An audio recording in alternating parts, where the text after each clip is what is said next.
Tonight in beautiful Atlanta, Georgia, we wrap up a long 10-game homestand and hope to take 2 out of 3 from the fighting Phillies. It's the rubber game of the set. The Braves try to get back to 500 as they host the Phillies here at Turner Field. Hi again, friends, along with Tom Glavine and Joe Simpson. Chip Carey, welcome back to the ballpark.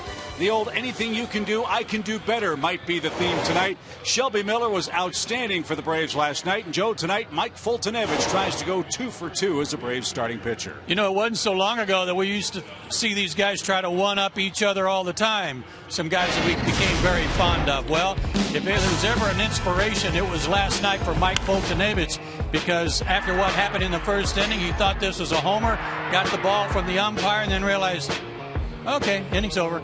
I'm all right. And boy, did he settle in and pitch pretty good baseball. He's got a great arm, but it wasn't just his arm that did the number for him the other night. No, it wasn't. He took matters into his own hand, got behind early, like you said, and then after a couple innings of lackluster baseball, took the bat, got himself a big double, scored a couple runs, got the Braves back in the game offensively, and then things took off from there. But you see how he got here. You see what he did in his debut against Cincinnati, so look for more of that.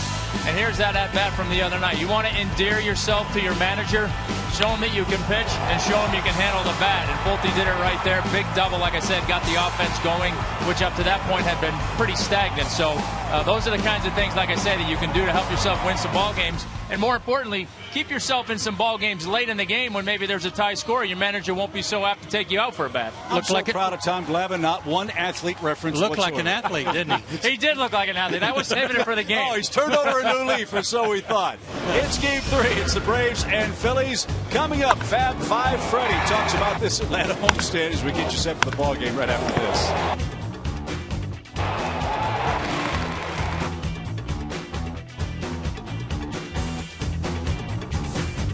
Atlanta Braves baseball is presented by Academy Sports and Outdoors. Right stuff, low price, every day.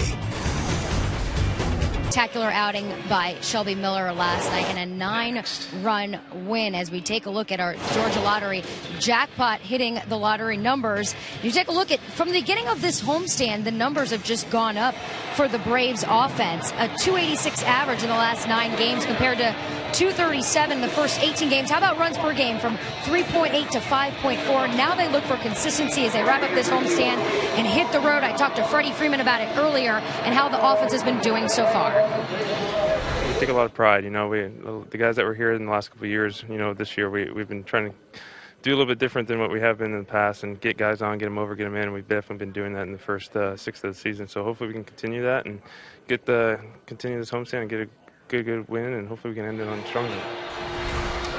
And it's the 28th lineup we've seen in just as many days, but Freddie Gonzalez talked earlier about how it's really about no matter what lineup you put out there, it's mixing and matching, and it's allowing guys to face guys they should be facing and be in positions to succeed. We'll see if they can put more runs up tonight and get this win over Philly.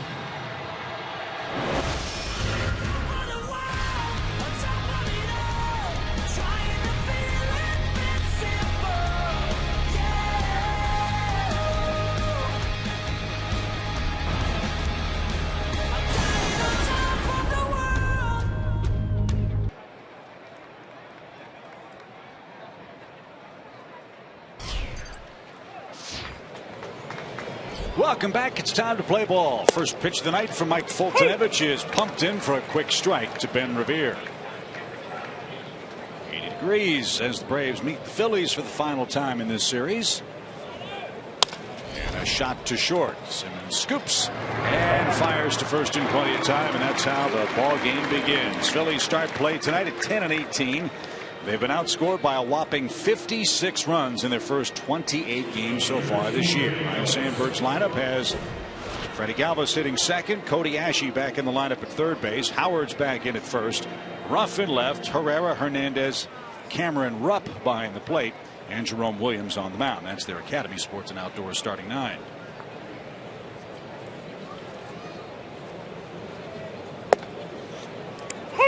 Tommy, you're going to see a lot of that tonight from Fultonevich. I love it. Fastballs, pound the zone. Why not? Pulled out of play quickly. 0-2 to Galvis. Much of this season, Galvis has batted 8th for the Phillies, but he's been hitting so well, Ryan Sandberg's moved him up in the lineup. He's batting 2nd again tonight. Joe, there's one of those awkward swings we saw from Shelby Miller last night. It won't be the last one tonight. He started off, first pitch was 92. He's fired a 94. All of a sudden, there's 97. And a hook. Wow. Galvis is disposed of. First strikeout for Fultonevich. 2 up, 2 down.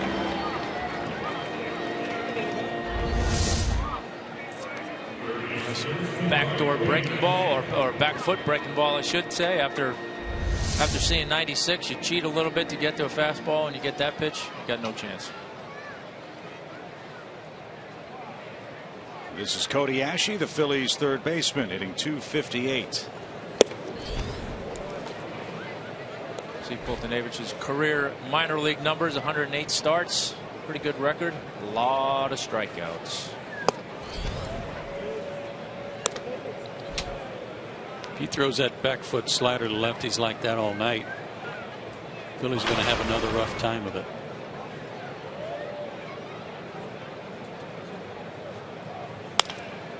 Slapped foul on the left side of the diamond by Ashe. It's a 2-ball, 1 strike count. Aside from getting called up to the big leagues and you're excited to be here, he had to be thrilled to get here and get out of Gwinnett and hope that maybe he might get a run scored while he was on the mound. Well, he helped himself, as we showed you. I mean, here you go, boys. It's not that tough, right? Yeah, I mean, he might not have been able to do that in Gwinnett because they DH down there a lot. So, had 1 run scored for him while he was on the mound in Gwinnett. That's tough to win any games that way. 2 balls, 2 strikes for Ashe, and that's upstairs. I think it's safe to say, guys, he had an adventurous first inning in his first start as a Brave. He admitted to some jitters. Nothing wrong with that. And he just blew away Ashe with a 95-mile-an-hour Leonard high fastball. 12 pitches for Fultonevich and a scoreless top of the first.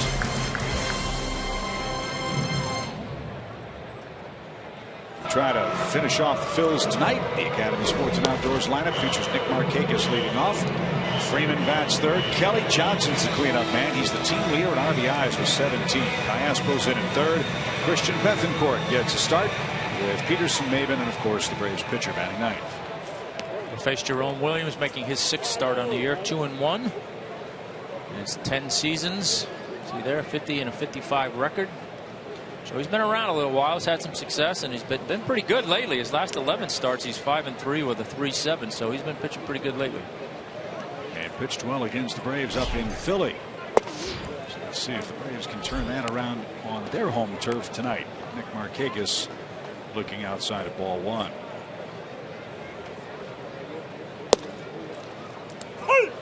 And Bellino's got the plate tonight. That one good enough for a call and strike. It's an even count.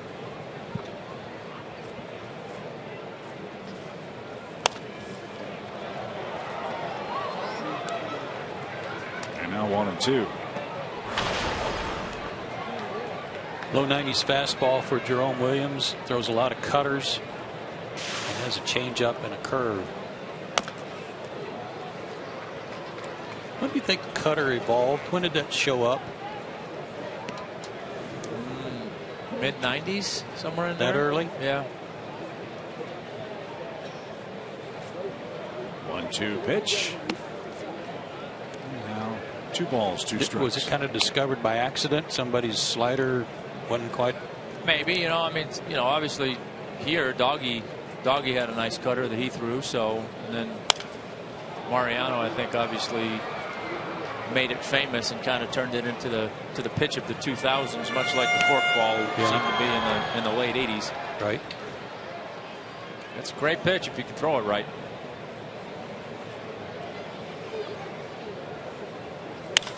Fly ball pretty well hit toward left. Darren Ruff is going to get there, and in the sunshine makes the grab. And Markakis is out number 1. Here's a look at the Phillies defensive lineup. Ruff is in left, Herrera's in center, Ben Revere's in right. Howard and Ashe on the corners, Galvis and Cesar Hernandez up the middle. Cameron Rupp behind the plate. No Chase Utley again. He's been given, as Joe said last night, a mental break to try to get back on track. Chase Utley barely above 100 with the batting average. Here's Andrelton, and inside the Brave shortstop, 1 ball, no strikes.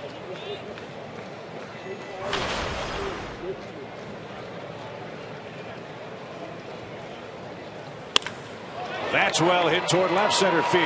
Rupp on the run. Herrera on the run. It's out of here. A solo home run for Andrelton Simmons.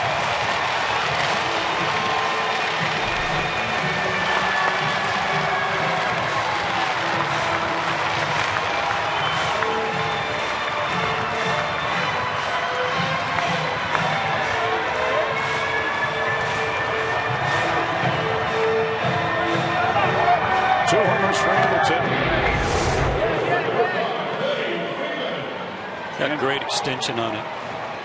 Yep, fastball out over the plate, extended those hands, drove it a long way. Both of his homers have come against the Phillies. David Buchanan, now Jerome Williams. And the Braves have struck first in the first. Freddie Freeman bats. Shift on for him. And the Braves first baseman looks low.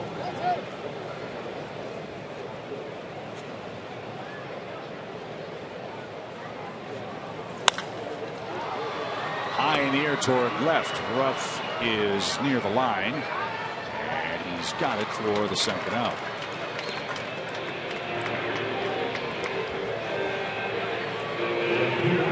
Early runs, Tommy, are always appreciated, aren't they? Oh, yes, they are. Nothing like going back out there, or going out there that first inning, shutting them down, and then going back out with your second inning, and you got a little bit of room to breathe. Here's your team RBI leader, Kelly Johnson, up to 17 of them. And 6 homers.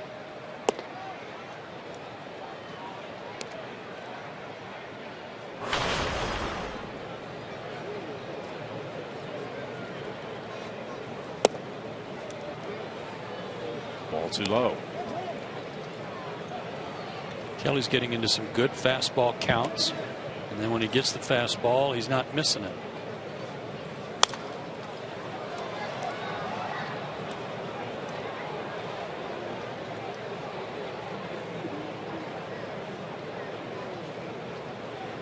He's had a great homestand. Just took a change for a called strike, 2-2.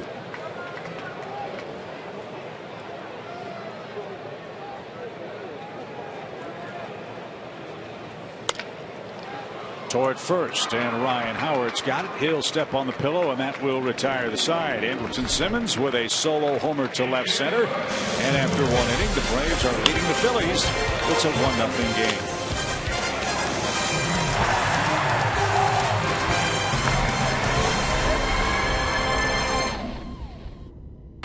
And for Mike Foltynewicz tonight, his 4 keys to pitching success, well, he's well on the way to what we picked for him, and that is to power up. These guys had a hard time with fastballs last night, and tonight, unlike his first start, more strikeouts than walks. He's already off to a good start, striking out 2 of the first 3. But that power up, Tom, one of the things they did on April 20th was when it started. They asked him to start throwing his slider harder. He's got one that's a little bit of a soft, slurvy pitch, but they wanted him to start throwing that hard slider, which I think he demonstrated to Galvis, and it worked pretty well. Yeah, it was a solid pitch. Howard, a little bloop. Simmons on the run, won't get there, and Ryan Howard has the first Phillies hit of the game. And I think that makes sense, guys. A guy that throws as hard as Foltynewicz, I would imagine it's hard not to throw something hard. Well, it is. I mean, you know, that's one of the things that I personally struggle with sometimes when I watch guys pitch, is that they have that some guys, it looks like they just have to overpower the ball every time they throw it to make it do something. And to me, you know, that's not really pitching. But I think certainly for his style of pitching, throwing the hard fastball like he does and throwing the slider, you want him to have the mentality of that being a hard. That breaking ball being a hard slider versus that kind of in between slurvy pitch, you know, because it's just that you get caught in between on, are you trying to spin it more, you're trying to throw it harder this way, just throw it hard and make it more of a slider. That ball's hammered down the left field line by Darren Ruff. Whew. And way up in the upper deck. And I think it simplifies it for him too, because I think sometimes for young guys, when you're trying to learn what you're doing and what you're about, you know, they think they have 2 breaking balls, but in essence they have 2 breaking balls that are mediocre instead of 1 good one. He spun that one up there, and Ruff fouled it off Bethencourt's mask. Ball and 2 strikes. Well, since that start on April 20th, he's pitched 19 innings and struck out 22 batters, so it certainly bumped up his strikeout rate.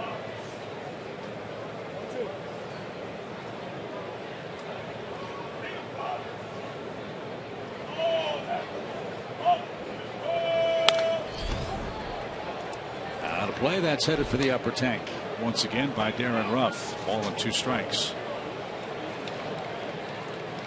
Ruff's had a nice road trip for the Phillies. 6 hits, including a homer. Ryan Sandberg's club, though, 8 games under 500 at the start of play tonight.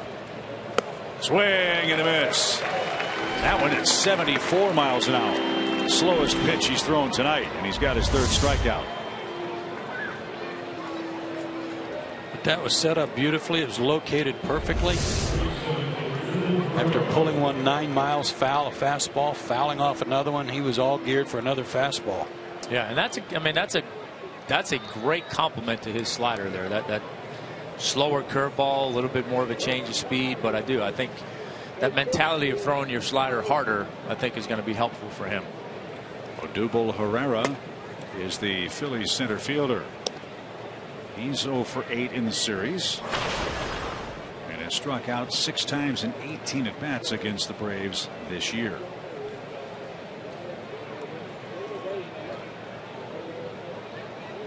Braves play behind Ryan Howard at first base. As that one pumped across to even the count.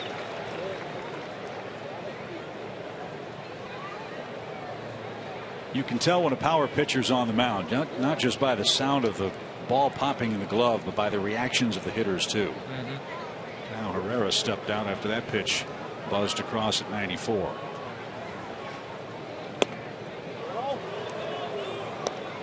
Two balls and a strike.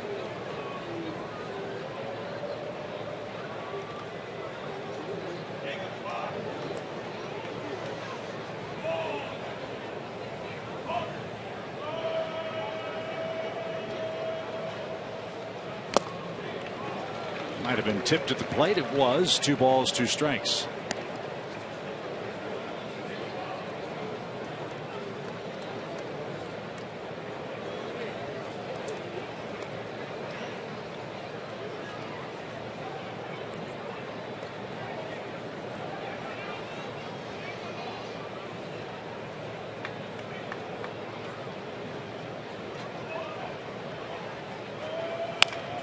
Little dribbler toward third. It hit the bag, and it's off the glove of Callaspo. Howard slid into second base as the ball trickles down the left field line in foul ground. Tough break. An infield hit for Mr. Herrera.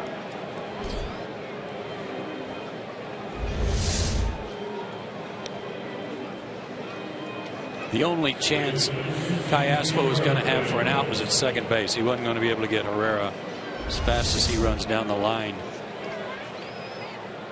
But a tough break for Fultonevich.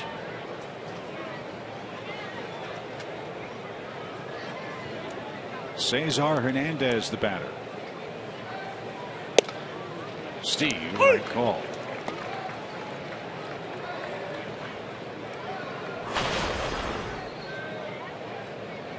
Hernandez 2 for 4 in the series. Has also walked 3 times. Is a foul ball at first. It's quickly 0-2.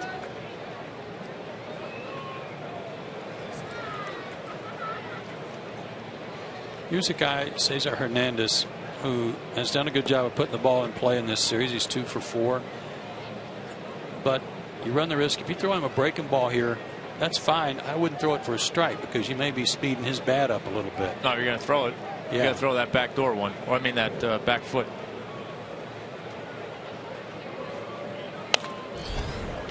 Heater instead, and he fought it off 0-2. Yeah, I don't know that he can catch up to the fastball.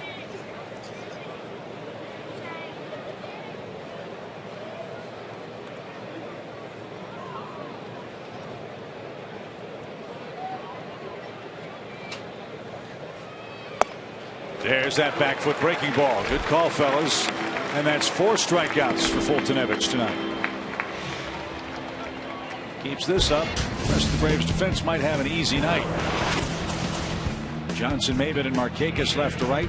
Cayaspo and Freeman on the corners. Peterson and Simmons up the middle, and Bethancourt's behind the plate. It's Cameron Rupp.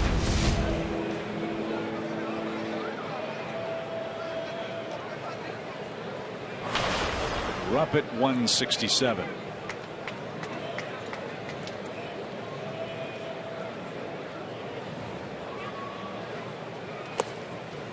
Man out of Dallas, Texas, lives in Plano, Texas. 3rd round pick in 2010. And a Texas Longhorn. 6'2", 258. Evan Gaddis-like body.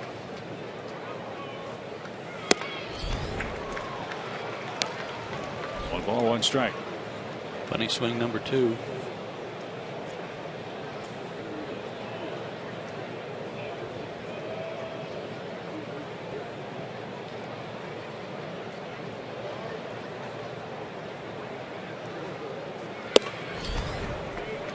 He's getting loose now. That one was 98.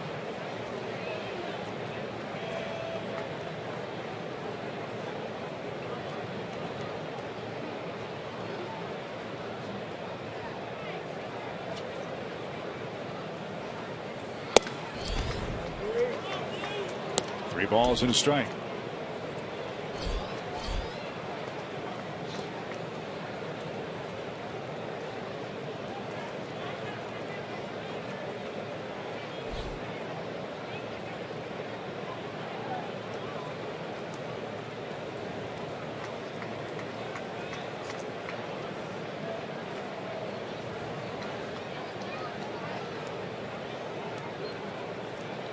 Howard at second, Herrera at first.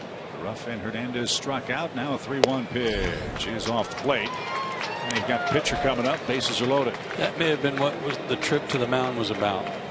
Since the count went to 3-1, maybe Christian just went out to remind him that the pitcher was up next and not to give in. Yeah, try to hit with a fastball away, but if you miss away, not over the plate. Don't give him a chance to do any damage on a mistake. Jerome Williams is 0 for 8 at the plate. He has struck out 6 times this year. And he's going to pop it up. Chase Peterson at second base is at the bag. He's got it. And Fultonevich is out of second inning trouble. He leads by a run. Cayaspo to lead off the Braves second. As you see on the bases tonight, it is Military Appreciation Night. And this evening, the Atlanta Braves are proud to salute those heroic gentlemen and gentle ladies who served so proudly during the Vietnam War. And a moment of silence for those who were lost and are still missing in action. And as always, the Braves, all of us, salute those incredibly heroic people. Still 30 men from Georgia listed as missing in action. But what a great thing before the game to honor the Vietnam vets. It was great.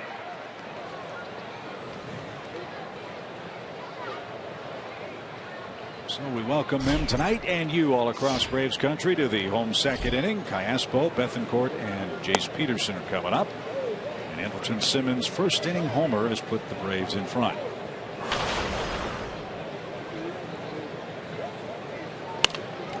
And slashed out of play for an even count. 1 ball, 1 strike.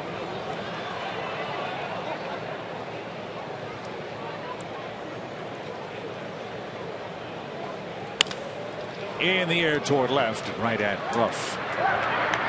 Makes the play. At first glance, you watch him play left field. It reminds me of Pat Burrell. Yes. Absolutely. Had a terrific career, terrific offensive player. Leg and foot problems really slowed down his work in the outfield. Man, oh man, could he hit. Could he hit. He's a heck of a fastball hitter. Good cut by Christian Bethancourt. He's hitting $175. No homers, 2 runs batted in.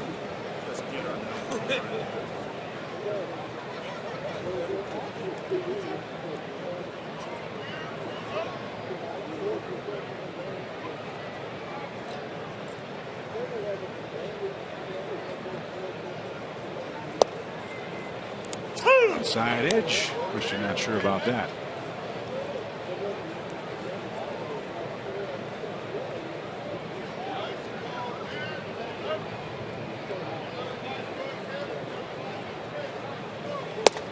And an awkward swing strikes out Bethancourt. That's the first strikeout for the Phillies right-hander. And 2 are out for Jace Peterson. And his best fastball so far at 92. The more Jace plays, the better his work has been. Last 10 games hitting .394, 13 hits in those 10 games. His average now at .270.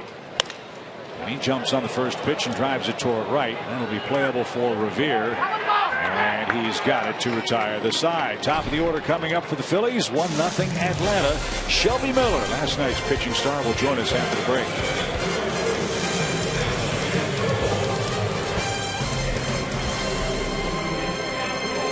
Just about as good a game as you can pitch in the big leagues. Complete game shutout. Oh, and fastballs past the Phillies. He's the T-Mobile game changer as Atlanta romped and evened up the series. First Braves starter to complete more than 7 innings this season. And Shelby, it only took you 99 pitches. Are you even tired today? Oh yeah, you're always a little run down after every start. You know, no matter what, how many pitches you throw. But no, I feel good. You know, you're stop. You know, but yeah, no, I feel great. No soreness, no nothing. Just any other day. Shelby, this is Joe. I was thrilled to see you do it in less than 100 pitches, and I think when you have. Revere cracks that one towards center. Maybin on the run, still going on the warning track. That's off the base of the fence. And Revere has a stand-up double to start the Phillies' third. When you strike out 8 batters, that's kind of hard to do, to keep it under 100 pitches, and you did it by 1. So nice going. I appreciate that. I appreciate it. It's always. Who's down there giving you trouble? Julio and Woody and Stolze, everybody. No, I mean, it's you know, it feels good, you know, especially with the bullpen needs some help. They've been used a lot. You know, it's all about going out and try to be as efficient as possible, no matter how many strikeouts you get, or whatever the case, whether it's, you know, 20 or whether it's 3. It's all about, you know, trying to go deep into the games as a starter, and that's all we're trying to do here with the starting 5 we got. And you know, obviously games like last night are nice to help the bullpen out. So that's the main thing for me. Shelby, it's Tom. Tell me, you had an opportunity last year, obviously, the Cardinals. You had spent some time around a guy like Adam Wainwright. What did spending time with a guy like that, being around him, what sorts of things that he did or you guys talked about that rubbed off on you that you're trying to continue to do as you're over here in Atlanta? Well, you know, Waino is a guy who's, you know, he's the leader of the staff, been around for, you know, a while, and just a guy who knows how to pitch. A guy with, you know, great personality on and off the field, just a leader in the clubhouse and off the field as well, and somebody where you can just go to with anything, you know, baseball related or whatever. He's there to help, and that's Base hits a right by Galvis. That gets away from Markakis for a moment, and the runner at third's going to hold. That's nice. There's a break. Thank you. But you know, he's just that veteran pitcher that, you know, every team wants to have. And I learned a lot of things from him. You know, pitching and the mental side of the game, and you know, just preparation going into starts and all the little things. He's been there to help, and he was great. I loved every minute I played with him. You know, I think he's a huge influence on a lot of guys' careers, and you know, hopefully we. You know, hopefully we can bring some things over there that I learned. I mean, obviously we got Julio as the ace over here who's doing a heck of a job. So, you know, learning things from him as well. So it's just, you know, it's a game of learning and a game of, you know, figuring out ways to get better. First time with a new organization. You obviously were traded from the Cardinals to the Braves, but you didn't enter this totally blind. Your teammate A.J. Brzezinski came over as well from St. Louis. What has that meant for you, having someone that knows you and you know as well, working in tandem on the mound? Yeah. AJ's he's been around the game for 15 years. I mean, he's a guy you automatically trust just because of the time he's been around the game and the leadership and dedication he has to just being the best player he can be. I mean, he's a guy with great leadership. We have a lot of guys in here that in this clubhouse who have a lot of great personalities. A lot of guys that have been around who help younger guys. It's a great mixture, great chemistry in the clubhouse, which is great. But AJ is one of those guys who brings a lot of character and a lot of great things to this ball club. So he's been a huge help. Not only for myself but a lot of guys around here. 2 balls, 2 strikes for Cody Ashe. Phillies have runners at the corners, nobody out. The Braves protecting up.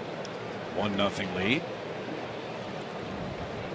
Shelby Miller, pitcher last night, his 4th victory of the year for the Braves. Strikeout in the double play. I like it. And that's outside for a full count. Ryan Howard waits on deck. Shelby, do you see a younger version of yourself in Mike Fultonevich? Yeah, I mean he's got tremendous talent. Has such a live arm. Throws the heck out of the ball. He's got a plus breaker too. It's just all about. He reminds me a lot of myself. Oh boy, there's a strikeout. Big out. Number 5. Yeah, he's obviously he's got some things that he's got to work on and get better at. And I mean that's with all of us. I mean we all got rooms that we need to improve in some aspect of the game, but he's so exciting to watch. He's a guy who throws so hard and blows fastballs by guys like he just did. So it's a lot of fun and pretty cool to have a guy like that on your team. I was to say, you power guys have to really admire each other's ability to do that, don't you? Yeah, I mean I don't have what he has, but I mean he's throwing 98, so he's he's obviously he gets it up there, but. Anyways, like I said, he's fun to watch. I mean, he's got pure stuff. It's all about it's all about just putting it all together. 1 ball, no strikes for Ryan Howard. That's what you need right there too. Shallow fly. Can anybody catch up to it? There's the opportunity. Ball drops in foul ground. That's a foul ball. Kelly Johnson couldn't make the play. Long, loud strike. Tell you what, in Kelly's defense there, you get so used to Andrelton catching everything on all corners of the ballpark that sometimes you might hear some footsteps because he's going to be somewhere in the area. I was just going to say that. I think the fact that Andrelton gets to so many balls and has so much range, I think Kelly was just kind of in the corner of his eye looking for, or where is he? Must be fun pitching in front of that guy, Shelby, huh? Andrelton? Oh my goodness, by far the best. I mean he's I can't. He leaves me speechless. He makes every play, and if he don't make a diving play up the middle, he's mad at himself because he thinks he should make every single play, which he almost does. I mean it's unbelievable. I've never seen somebody with so much range and just good arm. He just knows baseball. He knows how to play shortstop. He's the best in the game to me. Shelby, you mentioned personality a minute ago. When you come to a new ball club, obviously you're trying to fit in. You're trying not to draw too much attention to yourself. But in a big trade like the Braves made, bringing you over here, have you had time now to kind of let your personality come out? I know we saw some video of you taking some stuff in the clubhouse of Eddie's birthday the other day. I know that had to be fun. Yeah. No. I mean, from the get-go, it was easy. I mean, the guys here were so welcoming. I kicked it off with everybody right away. But I think the help was we had a lot of new faces as well. It wasn't just me, which probably made it a little easier coming in. But I think what we have is pretty cool and special. I mean, it's a complete new team almost, but you still have the solid base that they had from years before, and it's just it's a lot of fun. That's huge right there. Freeman makes the out at first. Now a rundown between first and second. The run's going to score. Now we get the ball in the athlete's hand. The run will count. It is a double play. But the ground ball to first handcuffed Freddie Freeman, and that's all he could do. So Fultonevich escapes allowing just one run. Shelby, we appreciate your time, man. Congrats on the big win. We'll do this again, all right? Yeah, sorry about such a bad interview. No, you did great. You did great.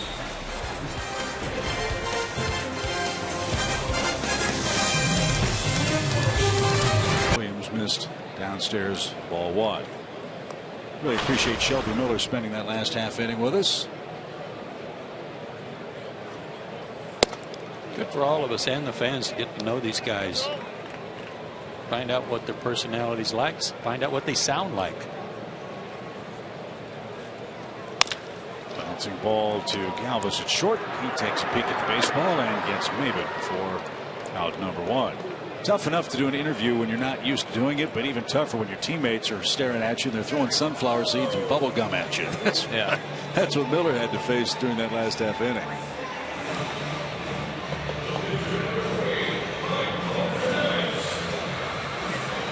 So here's Babe Fultonevich.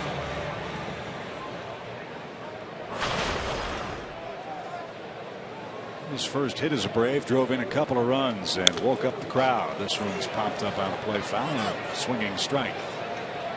He's not shy about swinging.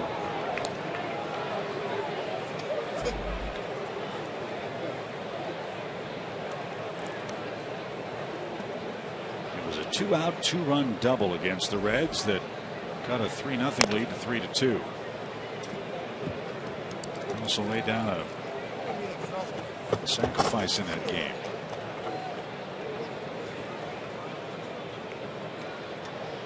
Well, like I said, you want to show your manager you can handle the bat. Not that time, though. Williams struck him out. That's 2 in the game for Jerome. And we go back to the top of the order. I noticed the pink baseball glove that Jerome Williams features. That's in loving remembrance of his mom, Deborah, who passed away from complications due to breast cancer. Found out that she was suffering that disease when he was in high school back in Hawaii in 1996. Cancer returned in November of 2000. So every time he puts the glove on, he thinks of his mom.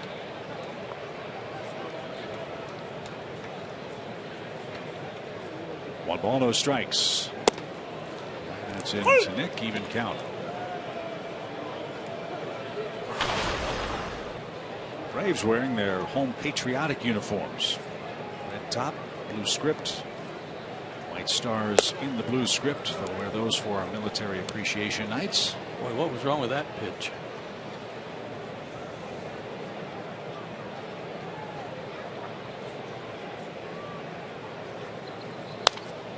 And into the seats by Nick. 2 balls, 2 strikes.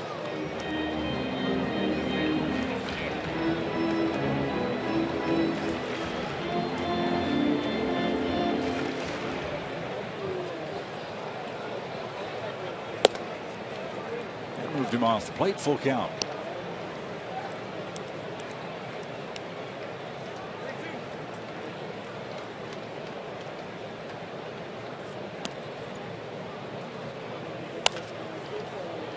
And he'll stay alive. He's got 3 hits and 11 tries in the series. His bat's cooled a bit. His average now at 290. 3 hits in his last 24 times up. In the air to center, right at Herrera, who makes the jumping catch to retire the side. 3 up, 3 down. Williams has set down 8 straight after the Simmons homer, and we remain tied after 3. In Atlanta, Braves versus Phillies, and a group of Braves are quietly starting to swing the bats. One of those, Cameron Maben, who's become a regular everyday guy for the Braves, and Freddie Gonzalez spent some time with him in Miami a few years back. He talked today about how Maben's become bigger, stronger physically, and mentally just really improved, matured. He said he's seen him really improve in the outfield. His arm strength, his footwork better, and the makeup of Cameron Maben off the charts. He's got tremendous character if you had a chance to be around him. And Freddie Gonzalez said he just saw a really big chance for him to still be a great major leaguer. I couldn't agree more, Christina. I really like what I've seen. And when he came to the Braves, there was always... Fly ball by Ruff to right. Long run for Nick Markakis near the line. He's got it. There was always a rip that he struck out a little too much, and he had a long swing. But in talking to a scout on the last road trip, one of the scouts told me about Cameron that they felt like he had really been rushed to the big leagues when he got traded from Detroit to Florida, and that it was a hardship on him to have to kind of learn at this level how to make some adjustments. And I think he's done a real good job of that already since joining the Braves, and he's playing good baseball. Let's not forget too, Joe, who he was traded for. He traded for Miguel Cabrera and the Marlins and their perpetual rebuilds down there. I'm sure the fans in Miami thought, well, if they got this guy for Cabrera, he's got to be as good or better, right? Maybe he wasn't prepared to take on that burden. You always want to be strong up the middle, and he certainly fits that mold. Checking to see if he was out of the box, maybe.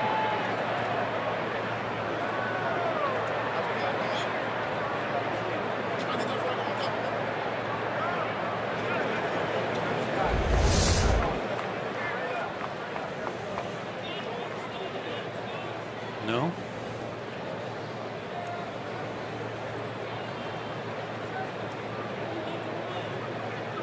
I mean, the foot came down right on the line, and as an umpire, I've been complaining for years that guys step out of the box back behind home plate, and umpires keep saying no, that their foot's got to be all the way out of the box. If you were in contact with any part of the white line, it's okay. If that's what they were discussing. And you saw in contact, the other foot was still in the air. Yeah. And the ball's pulled foul past first by Odubel Herrera. No balls, 2 strikes. He had a bouncing ball down the third base line that hit the bag and turned into the second Philly hit. They've got 4 of them tonight.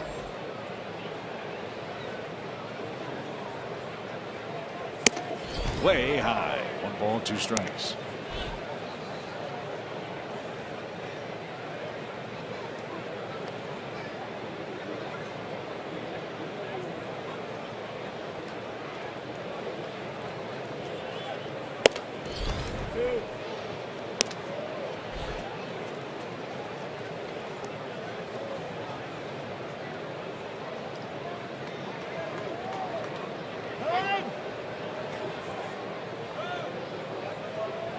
For time and got it.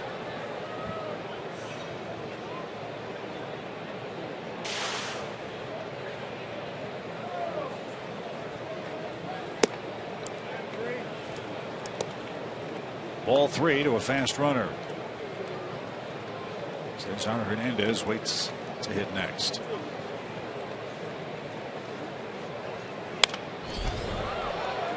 Got a little help there. Kind of swing at ball 4. Good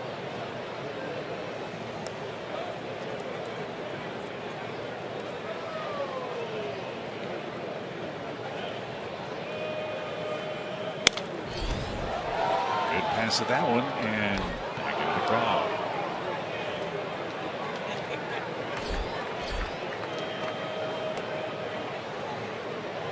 Ninth pitch coming up. The Phillies center fielder, Rule 5 pick. Getting a chance to play every day for the big league Phillies. And another one out of play. You know, he hit that ball off the end of the bat that hit the bag for a hit his first time up. He's had trouble with breaking balls. No reason to really throw him one. The Braves have had success in Philadelphia in the last couple of games of that series, and the first game of this series, crowding him with that big high leg kick. He couldn't get around on the ball, and they keep working away, and he's fouling it off. I'd rather see him come in. They did that time, and he skied it to the left side. Yeah, come in with that fastball right around his hands, or I mean, I think he's got him set up too for that back foot slider. Just you hate to see him throw it and end up walking him if he doesn't chase. But, whoa, there it was. That ball exploded. Whew. Nobody in the world could hit that pitch. Herrera couldn't either. 6 strikeouts.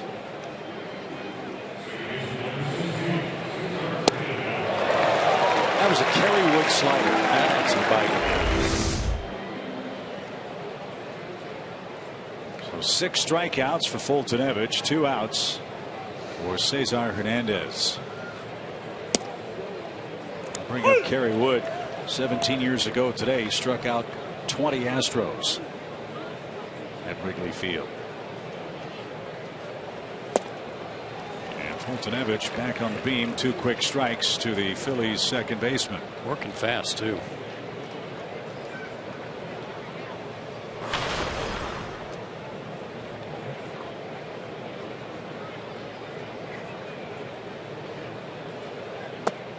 Did he go? Yes, he did. Fultonevich has his 7th strikeout. Hernandez argues, but his vote doesn't count. 1-1 game. Simmons leads off the Braves score.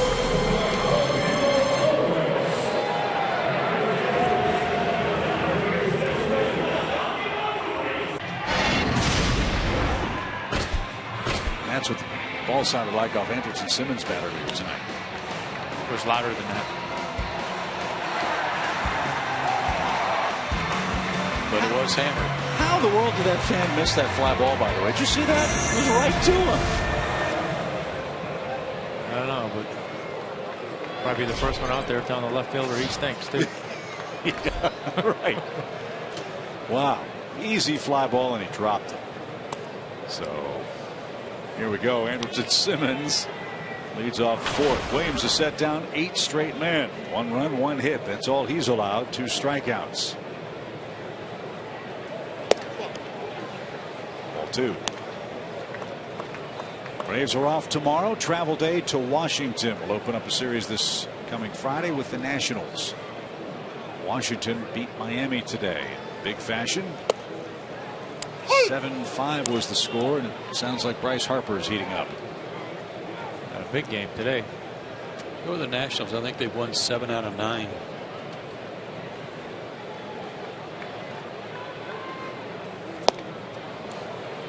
Well, we said, see what that comeback win here will do for them, and certainly seems to have given them a spark. Yep. Eric Stoltz and Gio Gonzalez will match up in the series opener Friday night.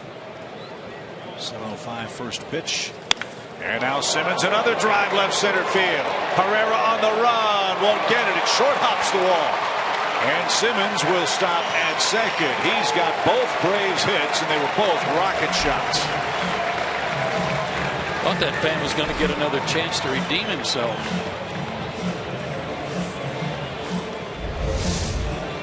Almost exactly the same location, and another fastball.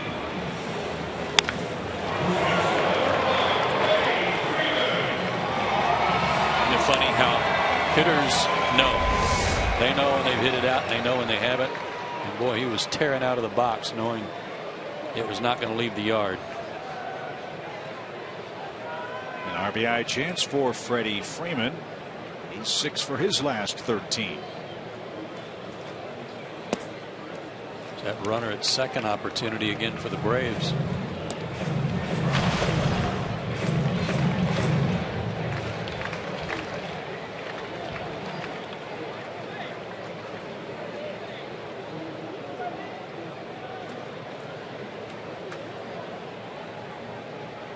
Ball, no strikes.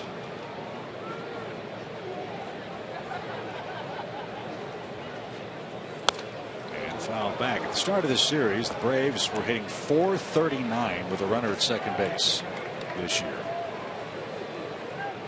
And it struck out just 6 times in 57 opportunities with a man in scoring position, specifically at second base.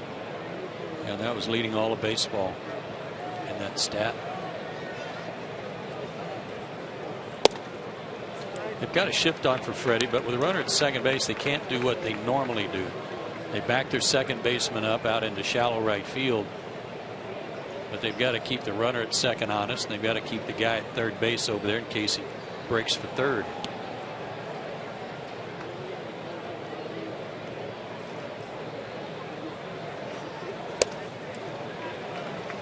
Watching Freddie very carefully here. 3 balls and a strike.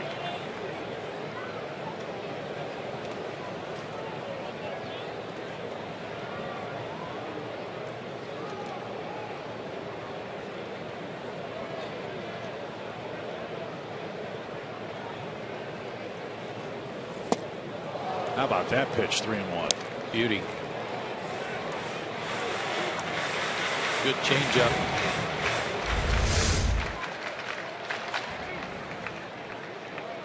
Well, see if if you throw it 3-1, you got to throw it 3-2 theory comes into play here.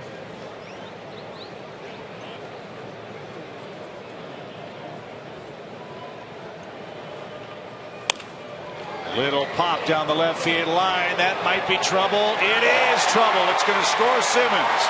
Freddie Freeman with a thing of beauty down the left field line. Breaks the tie. He doubles. And it's a 2-1 Braves lead.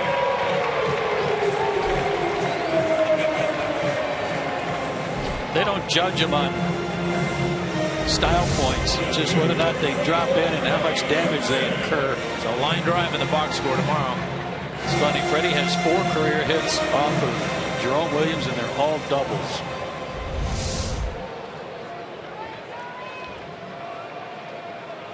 So Atlanta leads again. Let's see if Kelly Johnson can add to the Atlanta advantage. He's knocked in 15 runs in his last 11 games. That's why he's hitting 4th. He got jammed with a cutter his first time up and roll one to the right side. He'd probably settle for that right now just to get Freddie over to third base.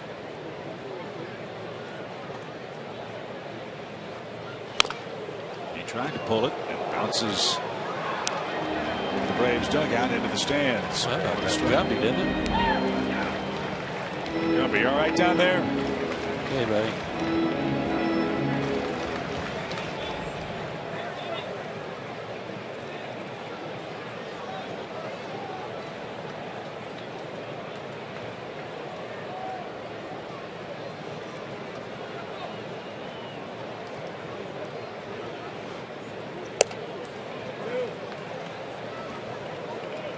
Braves added to their run scoring total with runners at second base. That is the current average up to the minute.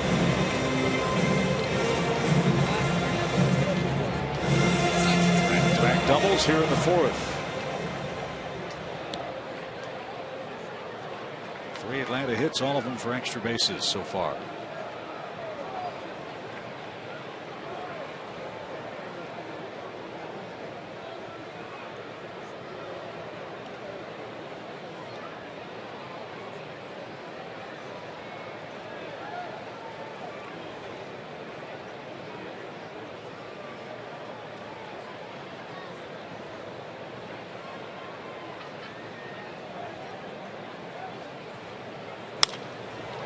The left field line foul. It's 2-2.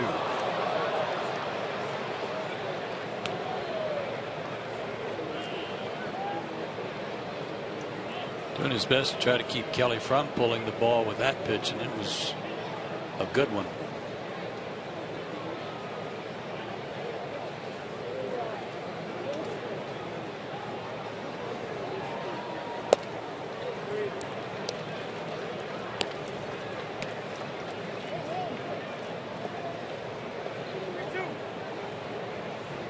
Sandberg and Larry Boa from the Phillies dugout.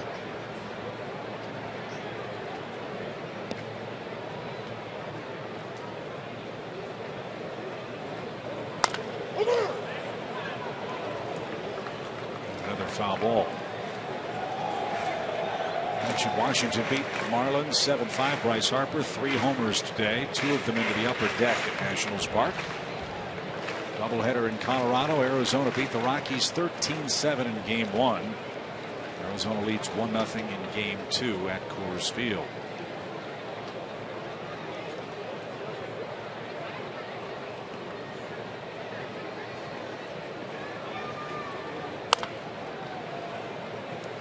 That wasn't the cutter. That was, I think, a slider, but unless you think you can strike him out with the cutter, you're actually playing into Kelly's hands if you keep throwing it to him. That was a changeup. That wasn't a bad idea. But again, even on a changeup, if he makes contact, he's going to roll it over to the right side and get that runner over. Exactly. Strike 3 called inside corner. Big pitch for Mr. Williams. His third strikeout. That was right in Kelly's wheelhouse too. Down and in. And I think after that last changeup, he was looking off speed again and doubled up on location, but came back in there with a fastball.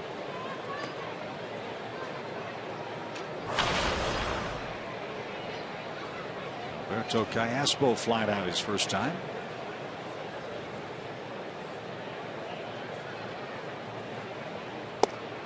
And takes a changeup for a strike. He's gone to 3-ball counts on 3 of the last 4 hitters, piling up on his pitch count, even going back to Markakis.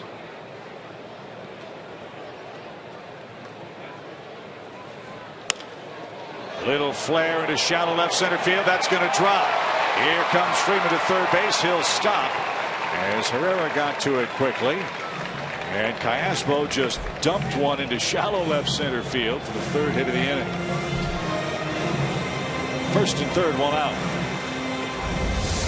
Again, they're not real pretty, the last 2 doubles or the last 2 hits, but they're effective.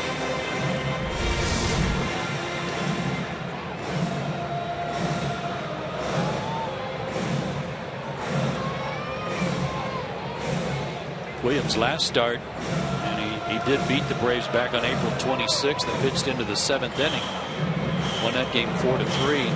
His last start came against Miami in Miami, no decision, 5 innings, 7 hits, 3 runs. So certainly not like he's getting blown out of any games, in his ERA over the last 14 starts with Philadelphia at 3.24 kind of bears that out. And it's got to be tough pitching for a team as offensively challenged as the Phillies are, Tom. As we said, they've been outscored by 56 runs this year. It's like starting the game -2 in the run column. Yeah, no, absolutely. I mean, you know, most of the time, I think as a starting pitcher, you take them on and you figure, well, if I hold them to 3 runs or less, I got a really good chance to win the ball game. Not with these guys. I think that number's got to be 2, and in some cases even less than that in your mind, and it forces you in situations like this maybe to gamble a little bit more than you might this early in the game. Bouncing ball up the middle. Galvis fumbles, got it to the bag, and then got Bethancourt. A double play will end the Atlanta inning. 3 hits, 2 runs, a pair of doubles, and Williams got a ground out when he needed it most. He limits the damage to a 2nd run. Head now to the 5th inning. Great stuff, low price every day. Friday night in Atlanta. The Braves are back in front as we head to the 5th inning. Nice long rest for Mike Foltynewicz. He has struck out 7 men in his first 4 innings, his 2nd start as a Brave. And he's got the 8, 9, and 1 hitters coming up for the Phillies. And he's off to a good start with Cameron Rupp.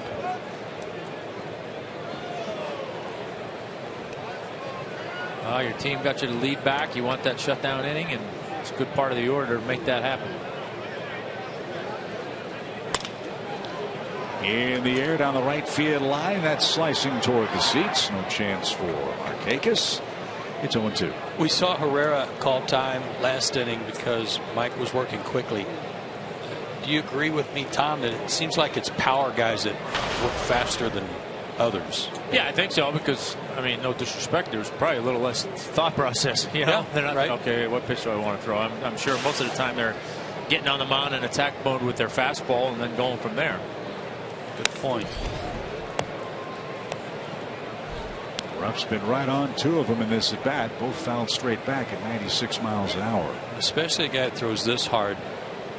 If you're Bethancourt and he's looking in, you want to be ready because he likes being in a rhythm. Yeah, last thing you want to do is have a guy that likes to get the ball and go, and you as the catcher are the one that's slowing him down. You know, it's one thing you got to deal with it if the opposing hitters are trying to slow you down a little bit, but you don't want your catcher doing it.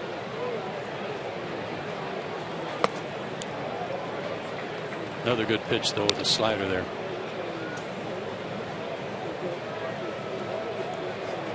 He's really locating that pitch well tonight.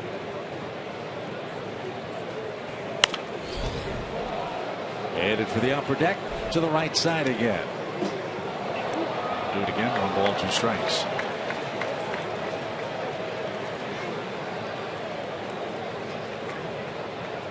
Rupp, Williams, and Revere for the Phillies, who trail by a run. Simmons has scored both Atlanta tallies so far tonight. And he popped him up. Something off speed at 72 miles an hour. And there's out number one. It works, but you can see where Christian wanted that ball. He wanted it in the dirt. Got the out. Didn't matter. Not exactly where Christian wanted it. Yeah, it was a little bit more of the plate, but I think that's where the change of speed got him. Certainly not the location. I agree. Jerome Williams takes a strike. He popped up with the bases loaded for the Phillies in the second inning. That came with 2 outs. This one's tapped to first. Freeman will take it to the bag. There's out number 2. I mean, he is working at warp speed.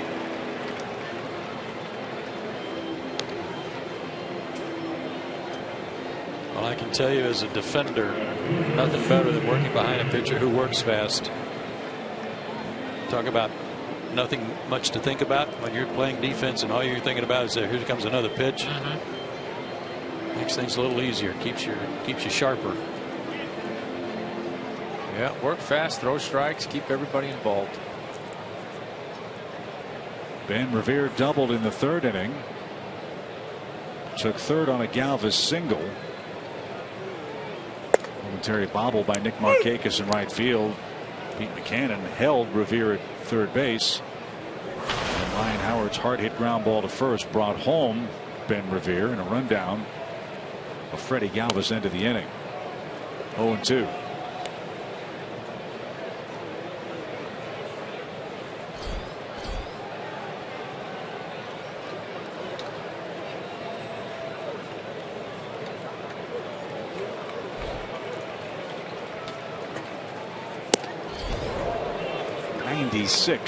Backed him up.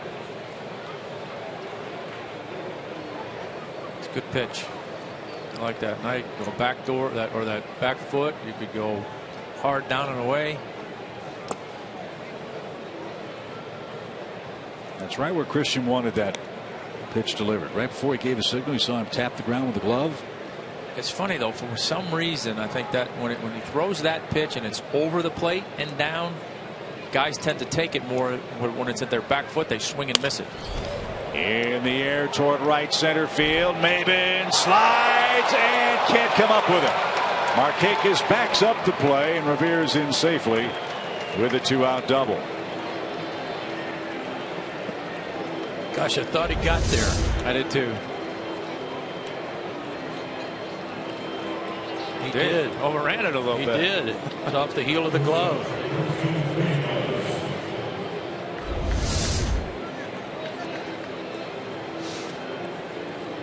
So Ben Revere's had a terrific road trip for the Phillies. A pair of doubles tonight. And he represents the tying run. Dating back to last year when Mike was with the Astros, Revere now with 2 doubles and a triple off of him.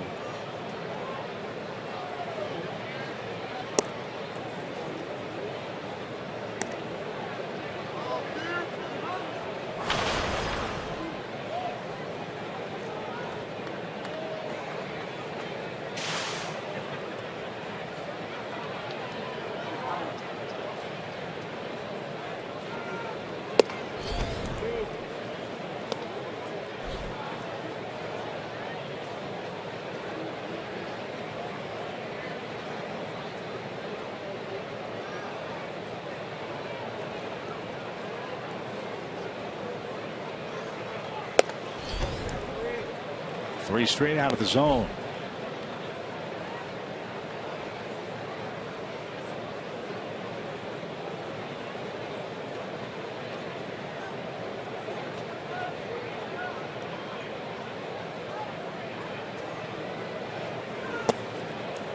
And ball 4. 2 on 2 out.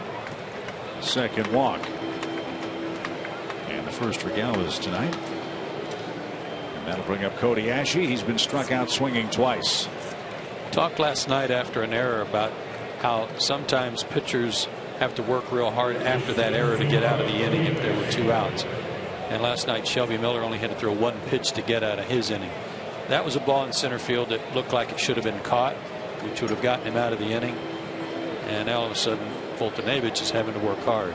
Yeah, and it's a good job by Christian going out there and slowing him down a little bit, because as much as you want guys working fast, a lot of times what happens is, you know, you get in a situation here, you got a tying run at second, the game starts to speed up in your head a little bit. Now you get to going too fast, and a lot of times you just need to slow down a little bit. So it was a good job by Christian going out there and slowing him down a little. Ashe, ground ball to Freeman at first. He'll be out of the inning. Phillies strand a pair, and Atlanta preserves the lead. Peterson, Maben, and Fultonevich coming up. Good ball game at the 10. After a great outing for Shelby Miller last night, a complete game shutout, Johnny Gomes talked about how starting pitching completely sets the tone for the night. He said the way we were able to run the bases, play great defense, situational hitting, behind starting pitching like that, he said it truly does set the tone, and it's no coincidence. But you can't win a 0-0 game, guys, as Johnny Gomes said. He said it makes it easy when the offense is able to come out with an early lead like they did last night and tonight. First inning run for Atlanta on a Simmons homer. Fourth inning run on a Freeman RBI double. And we talked about this, guys, in the pregame show. If there has been a surprise for the Braves of the first 27-28 games, it has been that the offense has been as productive, and that the starting pitching has, in many cases, struggled as badly as it has at times. Yeah, I mean, I think that we all came in thinking, or at least I did, and I don't want to speak for you guys, but I thought, you know, as much naysaying as there was surrounding this team coming into the season, I felt like right back where it came from. Did that get a piece of Williams on the way by? No, but it got his attention. Yes, it did. His heart rate's pretty high right now. Wow. But, you know, I felt like their starting pitching was going to be enough to keep them competitive on a nightly basis, and the hitting was going to, you know, they were going to have to play the style of ball we've talked about. Small ball, hit occasional home runs, but really scrape and claw to score 3 or 4 runs a night. And I still think that's going to be the case. But, yeah, I think you would have to feel like the roles have been flip-flopped a little bit. The offenses have been a little bit more productive on a consistent basis than we thought, and the pitching maybe not quite so much. Cameron Maben's the batter. He bounced out to short his first time up. After the trade of Kimbrel, I think most of us took a wait-and-see outlook on the bullpen. You know, how's it going to set up? Who's going to fill the roles? Who's going to be the closer? So those question marks were pretty natural, because you just didn't know. The starting pitching, like you said, Tom, I thought was pretty solid. Even with Mike Minor being on the DL, the first 3 guys, I thought on any given night, all 3 of those guys give you consistently a chance to win. Absolutely. The offense, even I remember talking to Chris Johnson about this before the season started, that he said, you know, we don't have a whole lot of power on any given night where we score 3 runs or maybe even 4. We've really got to hang on to that lead. If we get the lead late in the ball game, our bullpen has really got to come in and do a job, because I don't know how many times we're going to have a lead late in the game with a ton of runs. So that has been a very pleasant surprise, the offense. 1 ball, no strikes for Maben. Runner goes, pitch line into right field. That's going to get down for a hit. Peterson will cruise into third base. Hit and run executed perfectly. And the Braves are in business. Men at the corners and nobody out. Love it. Me too. And Cameron continues to have a good homestand. That's 8 for his last 17 with a homer. And if you're Jace Peterson and you take a peek at the ball coming off the bat, if the ball's caught in right field, you're a dead duck anyway. So keep running, and he did. So now a world of options for Fultonevich here. Fast runner at third, fast runner at first, and there's nobody out. Still probably bunting. Wow, if he can, here's that one where you can bunt it down the third base line and make that third baseman come in. That runner follows him. Yeah, just keep going with him. You know, you make him. A lot of times that guy can walk home from third, or you make that guy hold on to it because he doesn't want to make a throw, and the pitcher ends up being saved at first. That's the old Chuck Tanner play. Yep. Ran that all the time. He managed the Braves. Runner at first goes. Pitch is low and inside. No chance for Rupp. And Cameron Maben steals his third base of the season. And now two are in scoring position with nobody out. That may have been a missed sign. I'm not sure who, but maybe by Cameron, because Fulton-David squared around so early. Worked out just fine. Now swing the bat. Show him what an athlete you are. Exactly. Now you're doing that stuff. 1 ball, no strikes. Fly ball pretty well hit to right. Revere settles under. He's got it. Runners tag. One's going to score. Throw to third's late. Fulton-David has his third RBI. That away, Mike.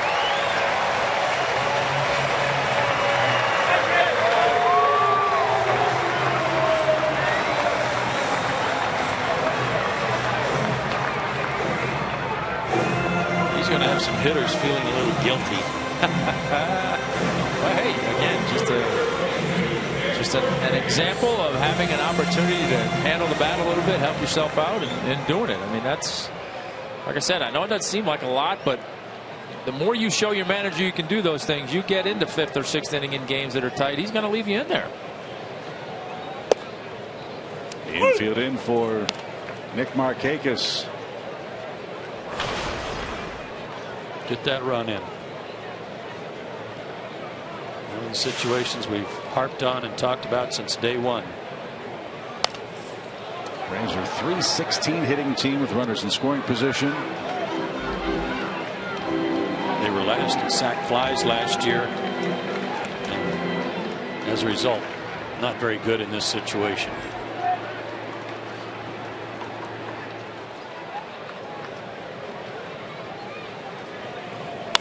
Line drive into center field on an 0-2 pitch. Markakis brings home Maben. It's 4-1. That was a changeup. Remember the good one he threw Freddie on a 3-1 count that Freeman missed. Nick didn't miss it.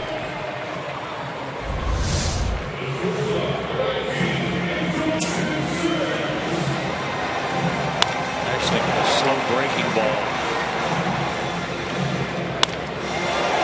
Good piece of hitting by Nick. Way to go. So 2 runs on 3 singles and a stolen base. Sacrifice fly as well. This is the point you were talking about a moment ago. Well, and this, I love it because, you know, so much of the criticism of last year's team that fell mostly on Freddie's shoulders was, why aren't they doing these things? Why aren't they doing hit and runs more? Why aren't they stealing more? Why aren't they wiring? Well, you don't have the personnel to do it. You can't do it, you know, and the last thing you're going to do as a manager is start having guys trying to hit and run when you're swinging and missing so much, and you got guys on the base paths that can't run. This team is set up that way, and you're seeing a lot more of it, and it's been a lot more successful. Exactly right.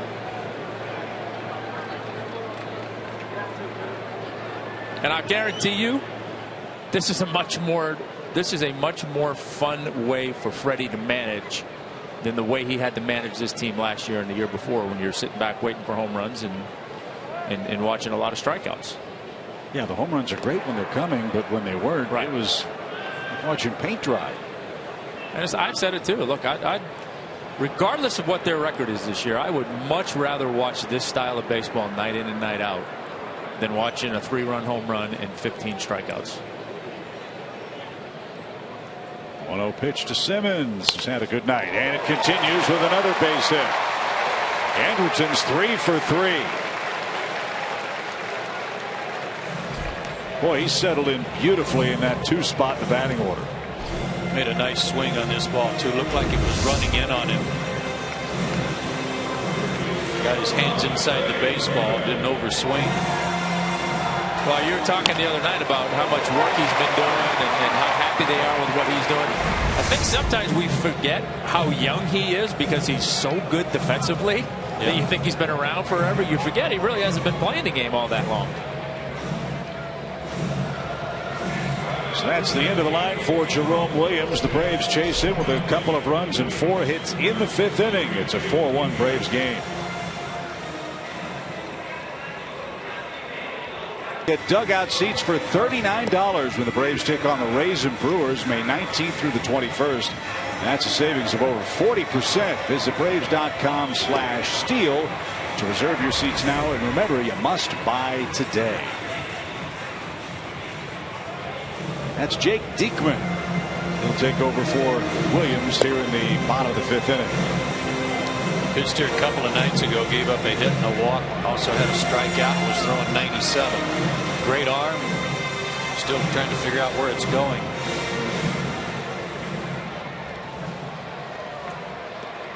Freeman and Kelly Johnson, a couple of left-handed bats coming up for the Braves. That's why Ryan Sandberg went to the lefty here in the 5th inning. 2 runs on 4 hits across in a 4-1 Braves game.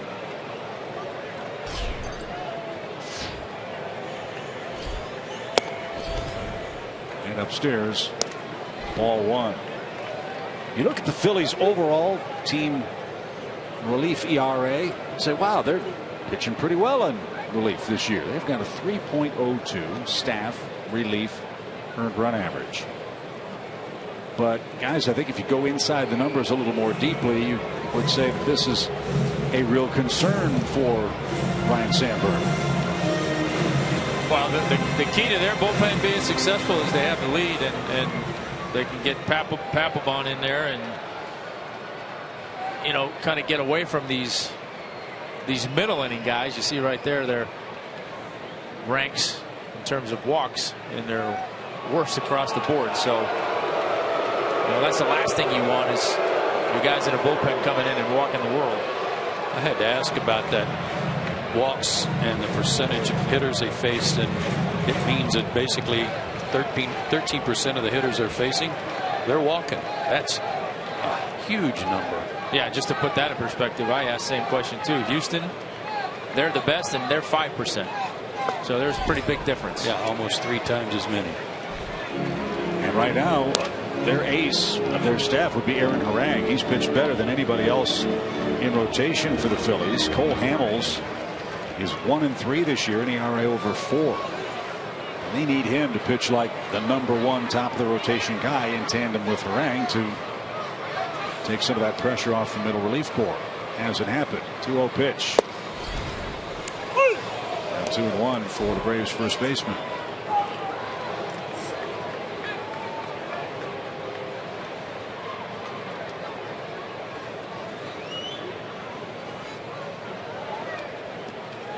Two in, 2 on, 1 out.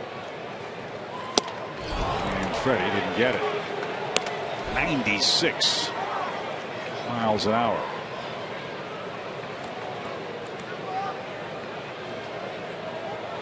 This guy somehow gets it channeled into the right spots. He's going to be something else.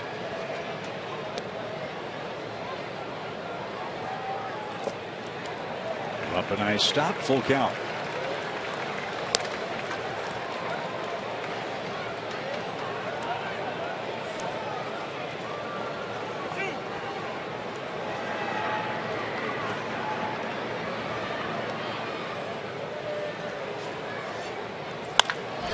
Down the right field line.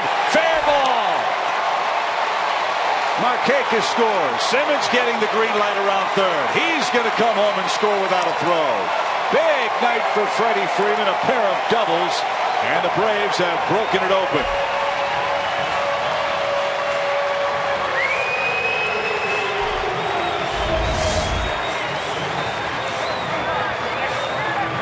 Goodness. You know what's so awesome about that is that the pitch before that he had chased away, and Freddie didn't want to have that happen again, so you know that's in his head that he's going to work me away again. And they bust him in, and he still turned on it with authority. Amazing. Yeah, he's so quick in there. You're really flirting with danger. You're trying to get him out in there. Guys, that was a 97-mile-an-hour fastball that he turned on from a left-handed relief pitcher. He's just so quick in there. I mean, you almost, if you're going to go inside on him, it better be above to his hands, or it better be for a ball.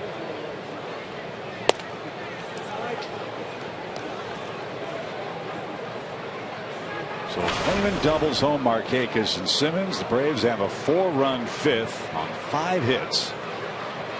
Foltynewicz now has a 5-run lead, getting plenty of rest with this long inning. Ground ball up the middle. Hernandez scoops and fires to first in time for the second out.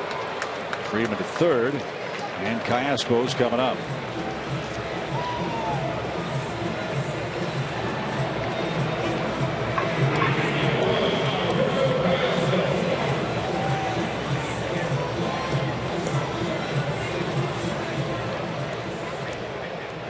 So close the book on Jerome Williams.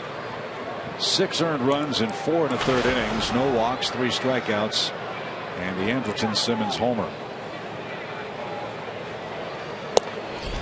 Ball 1 to Callaspo.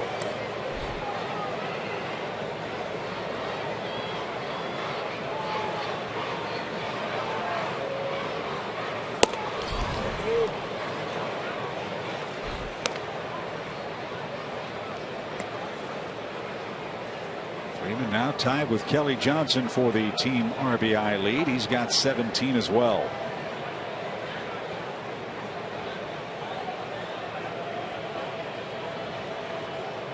And 11 doubles. 2-0. Ball 3. So here we are again. Phillies bullpen in danger of issuing a walk. This one could come with 2 outs. And it does. A 4-pitch pass brings up Bethancourt, the 9th man to hit in the inning.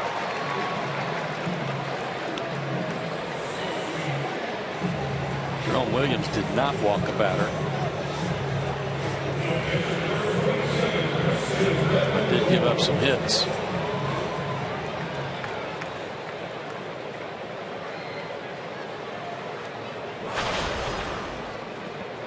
Christian has struck out, and he's hitting to a double play. 0 for 2. A little overzealous on that first pitch double play he hit into last inning.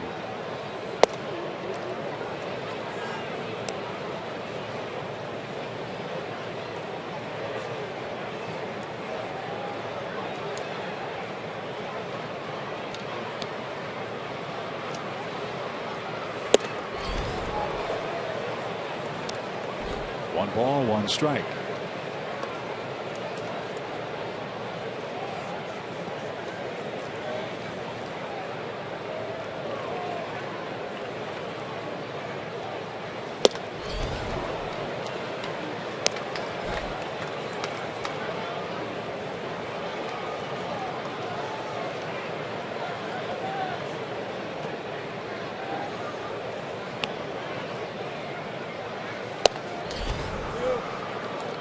Outside, even count. Diekman originally, when he first signed with the Phillies, was a starter. Pretty much moved to the bullpen in 2010 and hasn't made a start since. And he just struck out Bethancourt to retire the side. 9 come to the plate, 4 score for the Braves. Big night for Freddie Freeman. A pair of doubles and 3 RBIs.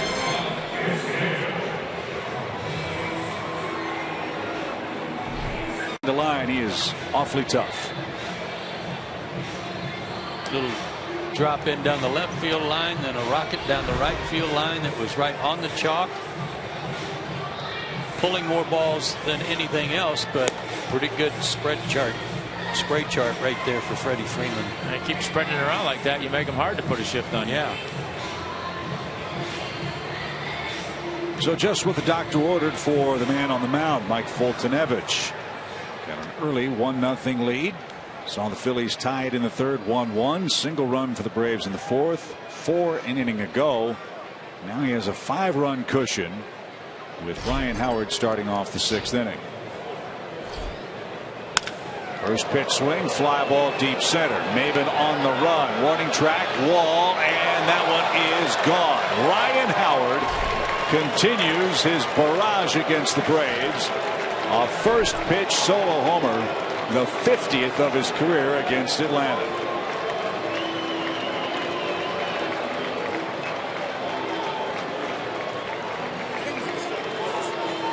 If you're going to give up your first big league homer, it's probably a good time to do it. Yep, I'm saying. So what? Solo homer, you're up 6-2.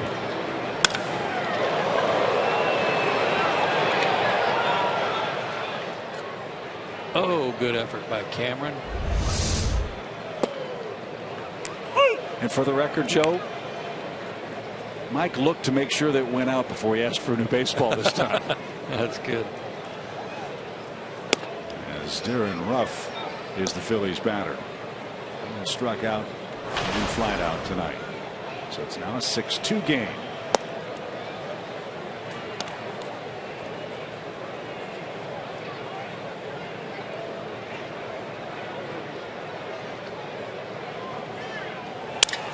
Broken bat. Iaspo's got the baseball and he's got his man at first. One out.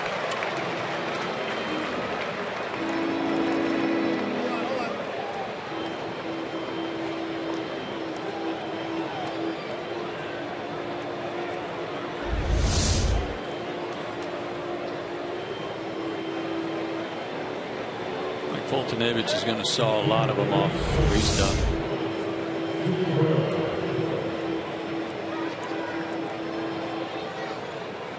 One out for Herrera. He has singled and struck out. Ball foul, strike one.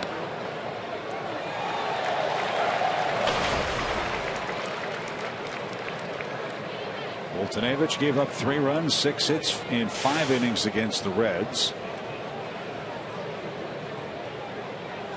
He's gone 5 1/3 tonight.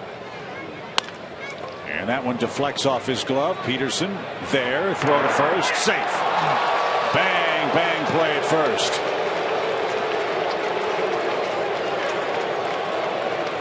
Let's see if the Braves challenge this call at first base. Freddie Freeman seemed to think that he got him.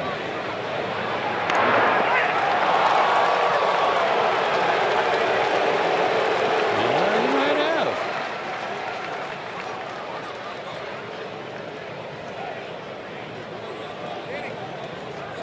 He might have. That looks so much like that play in Toronto. It was ruled a hit and cost the Braves a run. So the Braves are going to challenge this call at first base. And again, the terminology is very simple. There has to be clear and convincing evidence to overturn the call on the field, which was safe and an infield hit for Herrera. Funny thing is, the good camera work from high first shows when the foot hit the bag, but you can't tell exactly when the ball hit the glove. And from center field, you can see it go in the glove, and you can't see exactly when the foot hit the bag.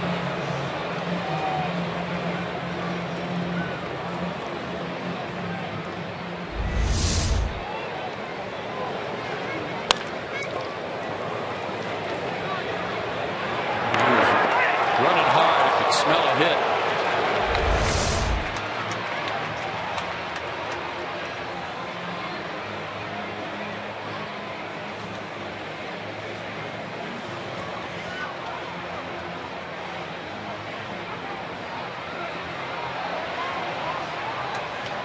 And he is safe at first. Apparently not enough evidence to change the call.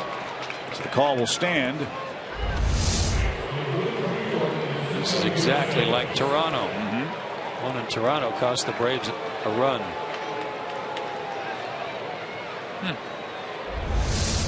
So a pair of infield hits for Herrera. And that will bring up Cesar Hernandez with one out. Low, 1 ball, no strikes. Cody Martin loosening up in the Braves pen.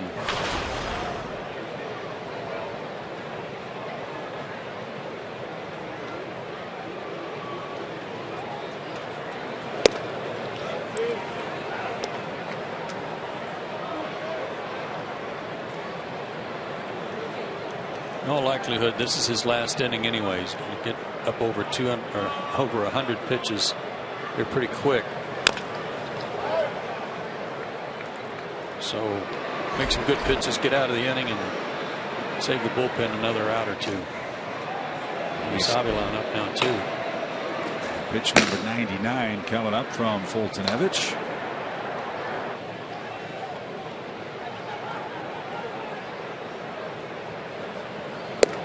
And he missed with it. 3 balls and a strike. Rupp waits on deck. Heaviest workload came in the second when the Phillies loaded the bases.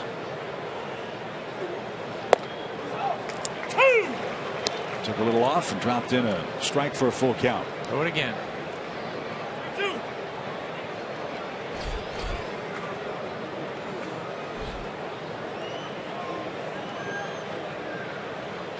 Three-two pitch is up and away. Ball four. Hernandez walks. And Fultonevich has issued his third free pass, and that'll be the last pitch of the night. Freddy Gonzalez will go to his bullpen with Cameron Rupp coming up. So Fultonevich, second start of the season. He's in line to pick up the victory.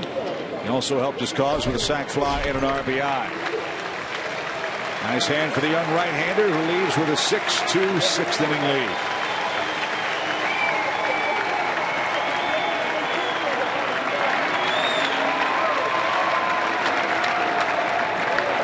Braves take on the Rays and Brewers May 19th through the 21st. That's a savings of over 40%. Go to Braves.com/steal to reserve your seats now, and remember, you must buy today. Before we tell you about the new Braves pitcher, let's get to our AT&T U-verse trivia question tonight. Last night, Shelby Miller tossed a complete game shutout. Who was the last Braves right-handed pitcher to throw a complete game shutout?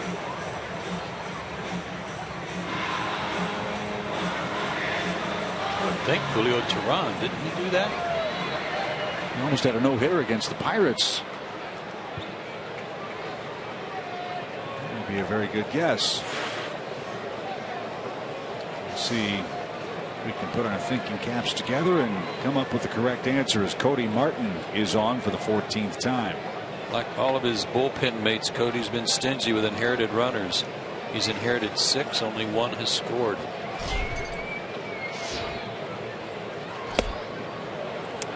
And the team has had 45 inherited runners and only 5 have come home in relief for Braves. Rupp has walked. He's popped out. And a double play candidate. Braves have turned 31 of those this year.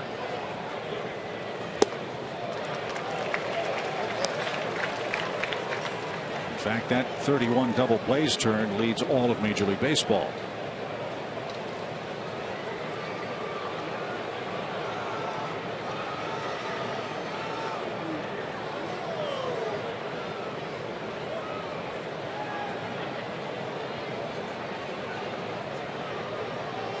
Oh, and 2 to Rupp.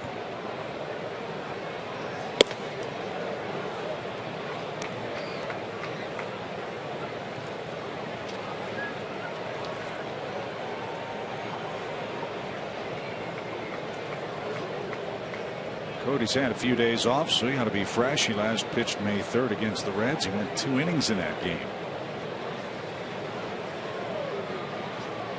2 is skied out of play. They should all feel pretty good down there after the night off last night. It's Shelby's complete game. One guy that I know really appreciated it was Alan Butts, bullpen catcher. Yeah. He said, man, I feel like I'm in mid-season already. He said, we've had to warm up so much. And he said, on any given night, he said, we count the pitches down there. And he said, it's not unusual for 100 pitches to be thrown in the bullpen on any given night. Last night, an easy one. 1 ball, 2 strikes. Now an even count. Just past 9 o'clock in Atlanta. Joe Simpson, Tom Glavine, Christina Fitzpatrick, Chip Carey with you from Turner Field. Braves trying to win the series from the Phillies. Mike Fultonevich started. He'll stake to a 6-2 lead.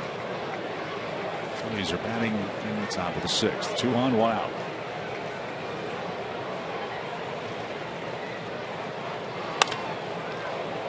Driven out of play.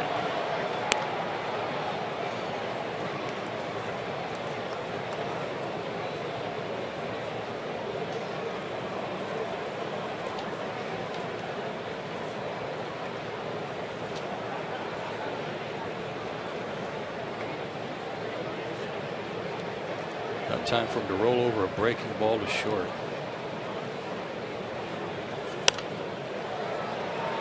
Maybe on this one. Well, they're pounding him with fastballs. They must feel good about their chances with that.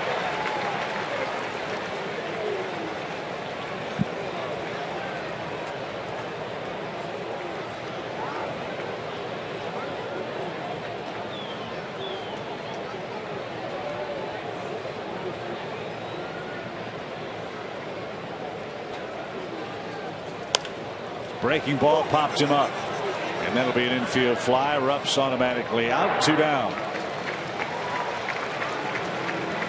He's been off stride a couple of times in the game tonight. And now the Phillies will go to their bench and hit for Diekman. Jeff Francoeur.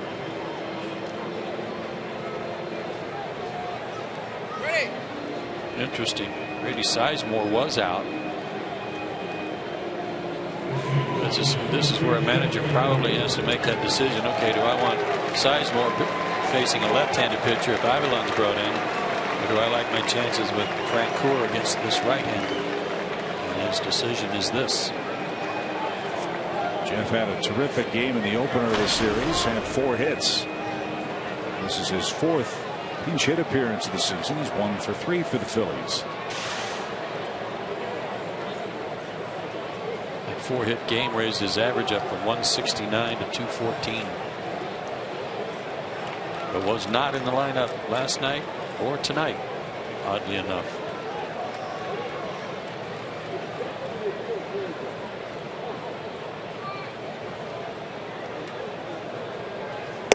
Nonetheless, very happy homecoming for Jeff here in Atlanta. Hope you enjoyed his chat with Christina earlier in the series about how much easier it is for him to come back to play in his hometown again. Certainly the on-field performance was great for Jeff, but a big day coming for he and his family tomorrow. First the 0-1 pitch. And his wife Katie expecting their 2nd child, and they find out boy or girl tomorrow. Tommy Joe would be a good name. Yeah, either way I hope they look like Katie. Not Jeff. We can only hope. 1 ball, 1 strike. 2 on, 2 out. Line drive into center field, a base hit. Herrera's around third. He's going to come home to score. Throw back to second is close but late. And Jeff Francoeur with a pinch hit RBI. It's now a 6-3 game. What a return to Atlanta for Jeff Francoeur. 5 hits in the series. Well, it's been a break for the Braves that he hadn't played the last 2 nights, given what we've seen. Well, Ryan, you asked Ryan Sandberg and said he gave him a hot bat off the bench. Yeah, he did. Yes, he was right. So Freddie Gonzalez is on his way out. We're going to have a double switch. Looks like Johnny Gomes is going to come in and play the outfield. And Luis Avilan is going to come on to face Ben Revere. Callaspo also headed to the Atlanta bench. Might see Kelly Johnson stay in the game to play third base. We'll see if that indeed is the case. So Cody Martin faces 2 hitters, retires 1 of them, and the Phillies edge closer. It's a 6-3 score. In a whole new way, take a behind-the-scenes tour of the Braves press box, broadcast booth, clubhouse, and dugout. Tours are offered all season long and begin at Braves Museum and Hall of Fame. For more information, call 404-614-2311. Johnny Gomes does check into play left field. Kelly Johnson moves from left to third base. Glove for Kelly. That's why he came trotting in from the outfield. And let's see if Luis Avilan can take care of Ben Revere.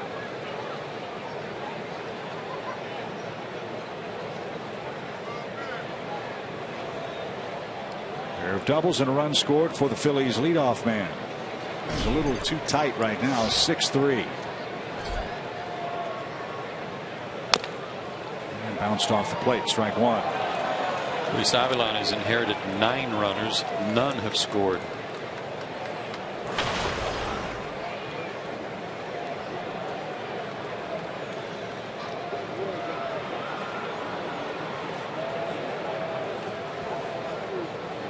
He pitched here Friday night. 1 inning, 1 hit, 1 strikeout. Pinch hit single for Jeff Francoeur, who stands at first. Hernandez at second. Swing and a miss. And Revere is quickly behind 0-2. Good fastball. Yeah, good movement too.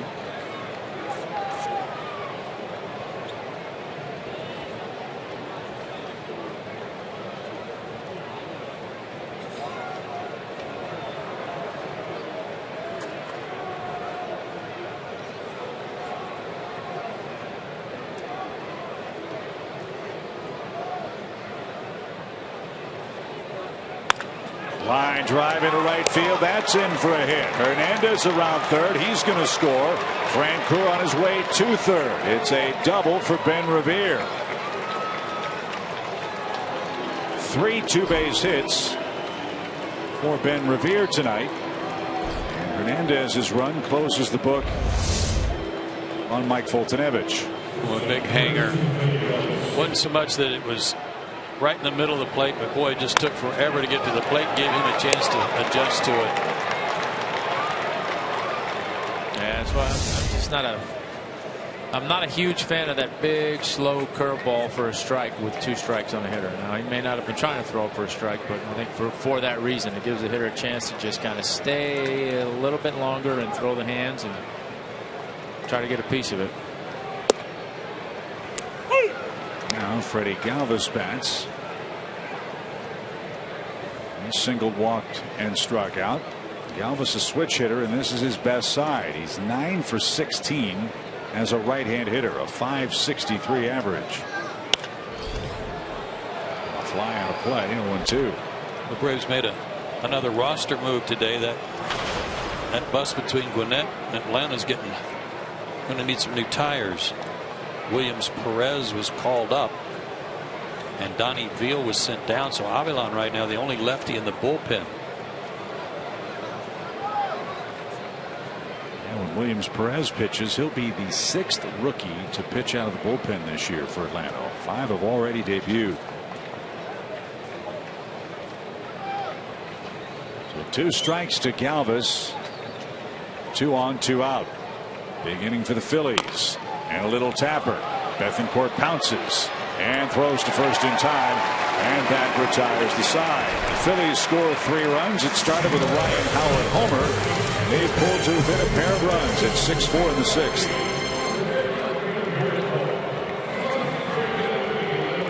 So from the United States Marine Corps, Military Appreciation Night here in Atlanta. We salute and honor the men and women who served in the Vietnam War tonight.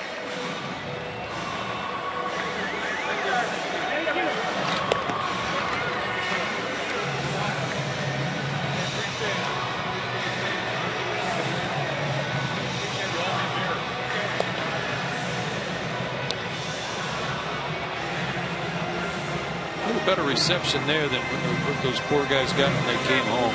Yep. About time they were respected and honored for what they did and the sacrifices they made.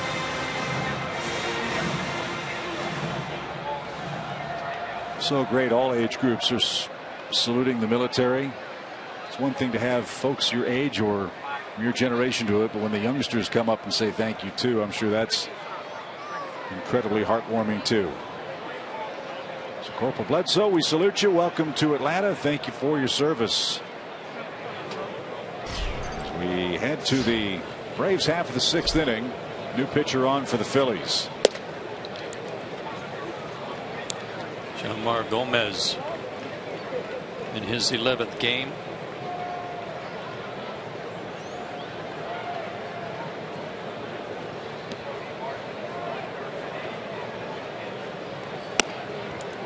Nowhere close for Chase Peterson. 2 balls, no strikes. Another good game for the Braves second baseman. Chase Peterson has singled, scored, and flied out. He's got to get some more offense working. They're up 2, 6-4 game.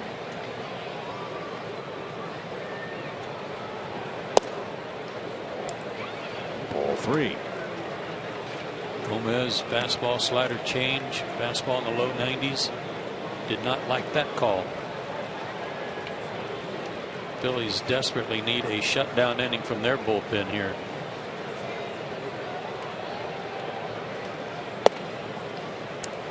That went in for a strike.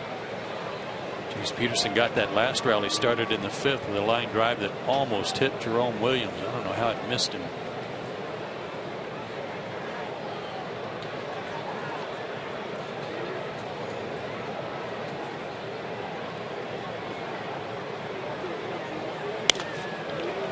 Fly foul off bat of Peterson. Here's that line shot last inning. My goodness, between his face and his glove. Yeah, that's, like I said, that'll get your heart rate going, but just thankful it didn't hit you. So from 3-0 to 3-2 from Jeanmar Gomez. And he lost him. So the Phillies bullpen guys up to their tricks. Another walk. Right after they scored 3 to get back in the game. Braves are back at work with leadoff man aboard.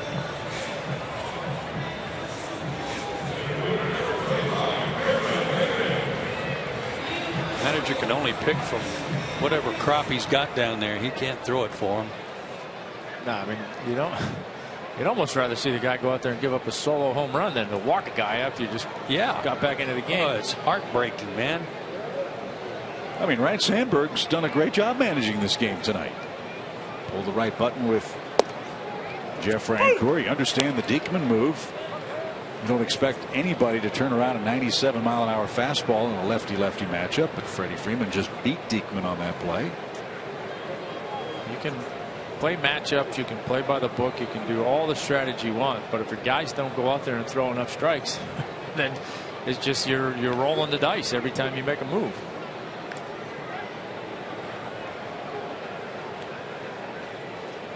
Rhino hoping for better luck from Gomez, who's seen a lot of time in the major leagues. He's pitched in 120-odd games with Cleveland and the Pirates. Again, walks have always been an issue for him. And a leadoff pass to Peterson starts the Braves 6th. 1-1 for Maben. And launched into the seats foul. It's 0-2.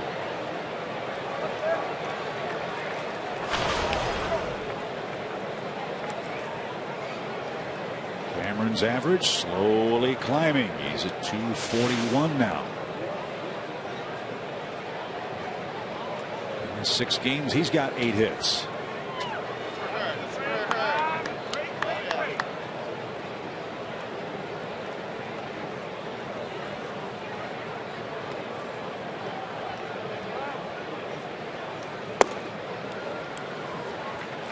Ball 1.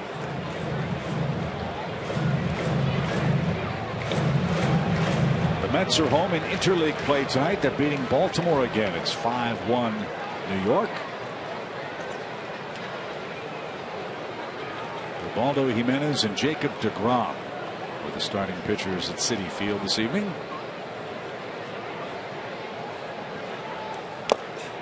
That was tipped and it was caught. Rupp held on. And a sinking strikeout retires Maben here in the Braves 6th. 1 out. I don't know whatever happened to Ubaldo Jimenez. We saw him throw a no-hitter here one night. He did walk a bunch of guys that night also, but so dominant while he was with the Rockies. If it's been arm trouble, he hasn't admitted to much of it.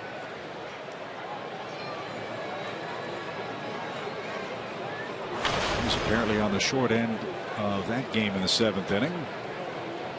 As Johnny Gomes grabs a bat, he'll hit for the first time.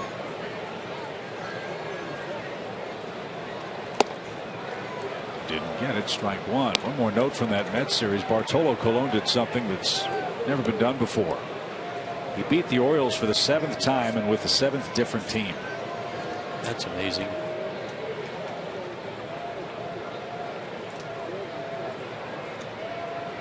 He's 5-1 now for the Mets. 0-1 for Gomes. Bouncing ball, beaten foul past the Phillies dugout. It's 0-2.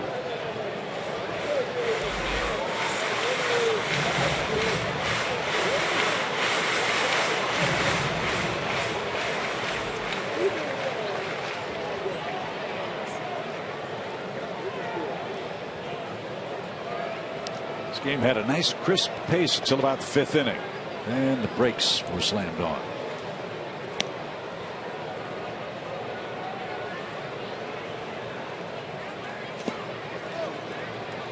One ball, 2 strikes.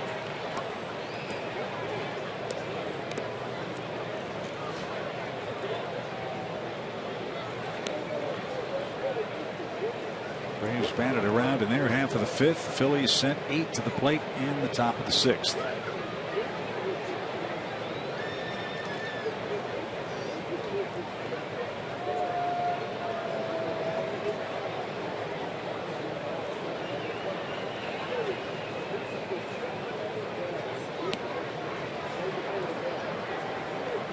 Runner goes. Pitch high. Rupp's throw is off target.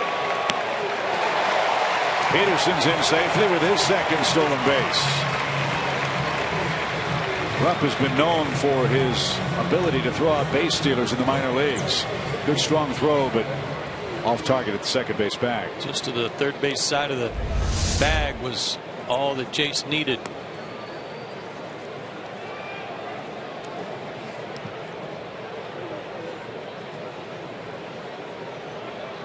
That throws on the 1st base side. They may get the call. Oh, a hit means a run if Johnny can provide one.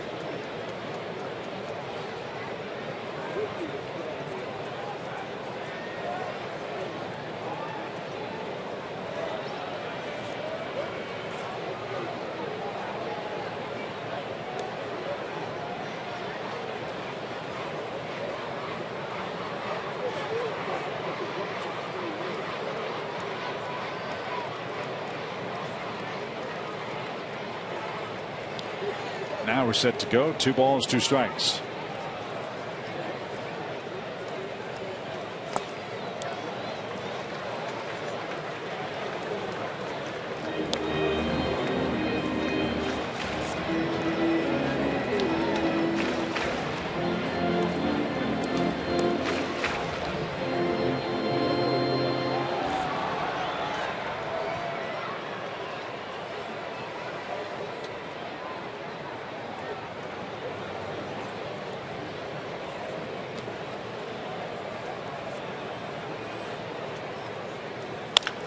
Bounced foul past 3rd. Ashe's playing really close to the line too. Not much room there for Johnny to pull one by him.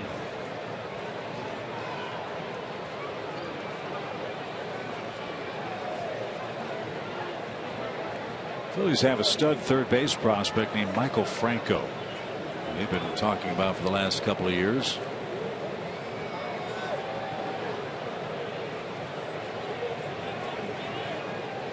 Got called up for a little bit last year, didn't he?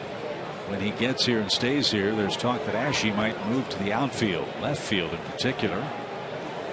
3-2 pitch popped up deep short. Galvis on the run. Look at his range, and he makes a fine grab to take care of Johnny Gomes.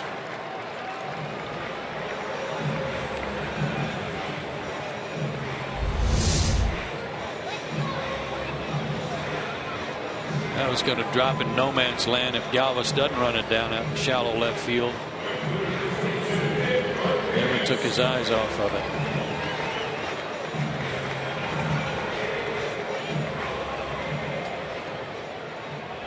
Johnny wishes he had that cut back. No such luck. Here's Markakis. He picked up a 2-strike hit. Drove in a run back in the 5th. He's got 7 RBIs.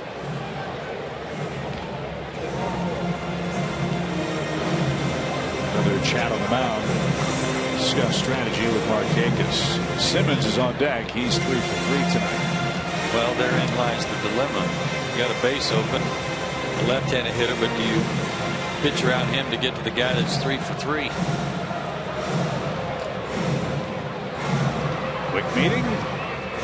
And a quick turnaround. Traveled 8 tomorrow. Matt Coney's pumping the gas in the airplane. Hey, by the way, Matt Coney, Vietnam vet. He's at the game tonight, too. So we want to mention the fact that we appreciate all of Mac's service, too, while he was in Vietnam. I saw him downstairs. wasn't real happy with me today. No, I wasn't happy about the uncrustable comments and a couple of the other things. he'll get over it. We'll remind him tomorrow. 1 ball, no strikes to Nick Markakis.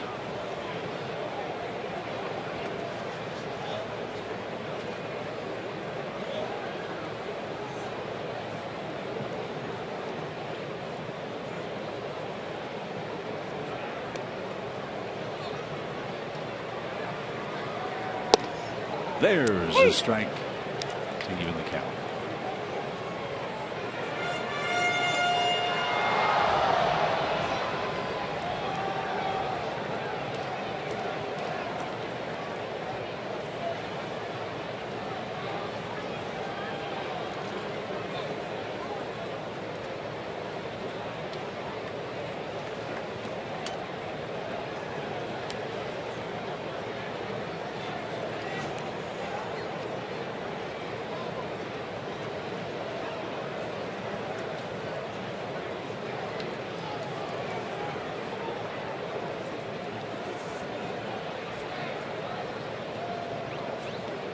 Come on, boys. It's not that hard. He's only got 4 fingers. As your dad used to say, it's in the rules. He does have to throw it at some point.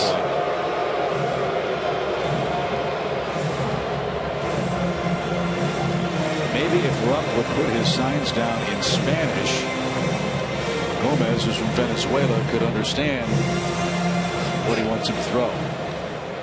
May not be able to see his fingers no matter what language he's putting them down.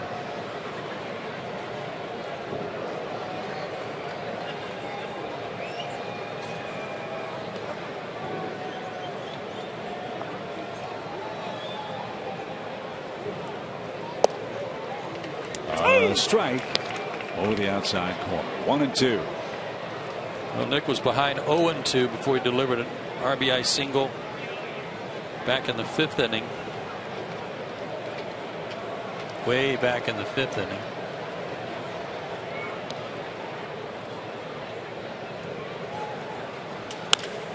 Driven toward the gap in left center field. It's going to get down. Markakis comes through with another 2-strike hit.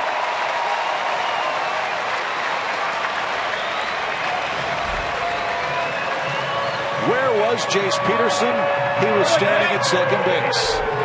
And another run scoring hit as a result. And the Braves get a run back. It's now 7-4.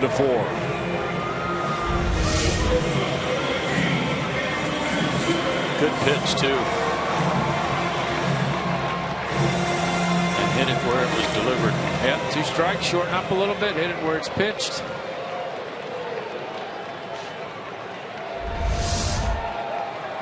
Two RBI night for Markakis. It's now 7-4, and here's the hottest hitter. Hamilton Simmons has a homer. He has a double. He has a single. He needs the triple to complete the cycle. And again, I repeat, I've said so many times, if you hit a gap or hit one down the line, just keep running. You got a chance at it. Keep running. Even if you're out 40 feet.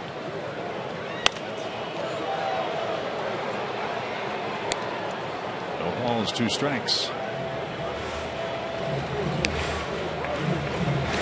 So once again, a walk out of the Phillies bullpen cost them dearly. Jace Peterson drew it, stole second, and scored on a Markakis double to make it a 7-4 game.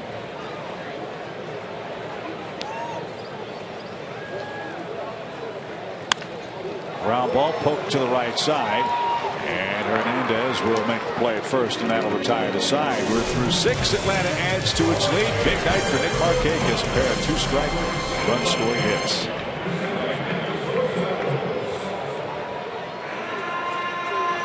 The first inning, and he hasn't stopped. 3 for 4, a double included. Freddie Freeman also with a big night. He's tied Kelly Johnson for the team lead in RBIs. And Fulte's in line for the win if the Braves can hang on. Could have added one more there and put Markakis up there too.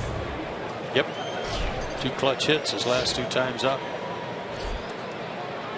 So Avalon out to start the 7th with Cody Ashe in the batter's box. He takes a strike. Something about the Braves pitching staff just doesn't sit well with this young man.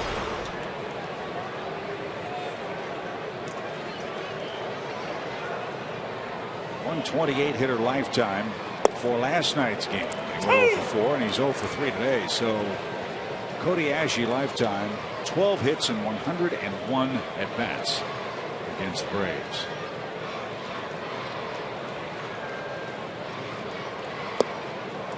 So they've got a pretty good book on him. Probably had a little luck too. Yeah, it's not good when you're playing 19 games a year against one another.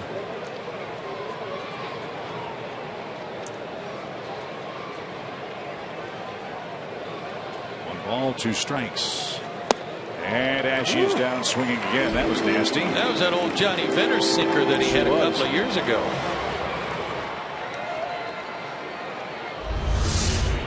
Watch this go down and in. Remember when Johnny Venters debuted with the Braves? It may have been against the Phillies. I think it was. And Brian McCann was catching, and Chase Utley was the first guy that Johnny had to face, and he threw one of those pitches right at Chase Utley's feet, and Utley missed it. And he turned around and looked at Brian McCann and said, "What the bleep was that?" Brian said, "Get ready, because you're going to see a few more of them." As Ryan Howard bats, first pitch homer last time up, his 50th lifetime against Atlanta. 50 homers, 140 RBIs in 161 games against the Atlanta Braves. I think he's only 4 behind Johnny Bench now for the all-time high by an opponent.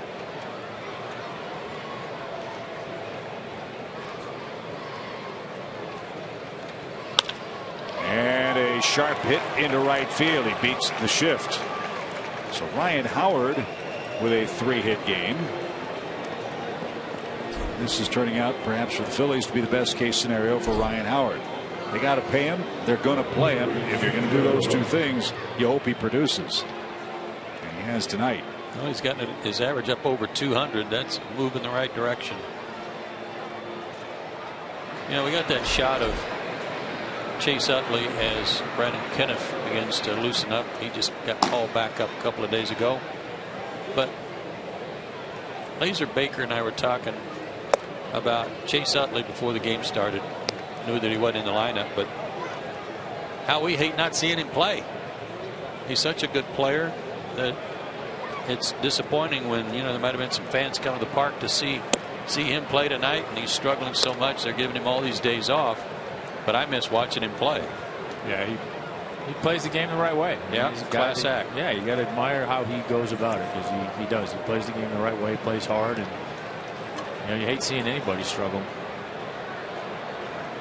Utley benched in this series for what Ryan Sandberg called a mental break. But baseball season's a grind. I can't imagine what it's like for a struggling player. 2-3 days. Does that make a world of difference for a player to sit back and just observe and get out of the routine? And it worked for Jeff Francoeur in this series. Yeah, a couple of days, okay. I'm by that. I don't know that 3 or 4 does you a whole lot of good.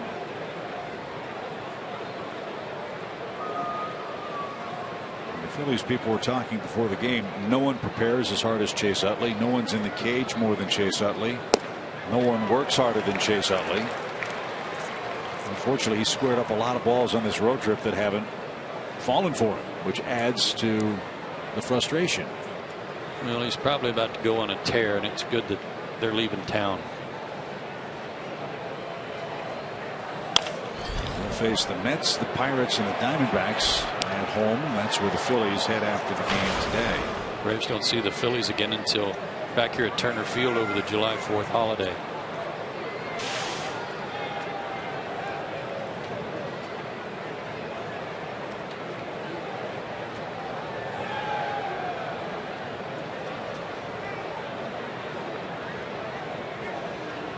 Ryan Howard, no threat to steal at first base, and a laser beam hit to Simmons at short. He thought about firing back to first or maybe playing that on a short hop, but he caught it. And there's the second out. Couldn't get his feet under it.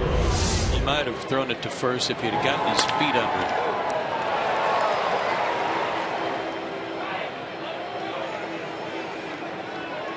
He didn't have a chance to move much. The ball was hit hard.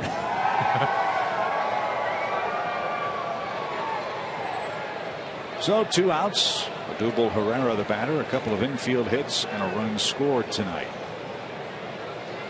20 hits combined in tonight's game, 10 for each club. Braves lead where it counts, 7-4.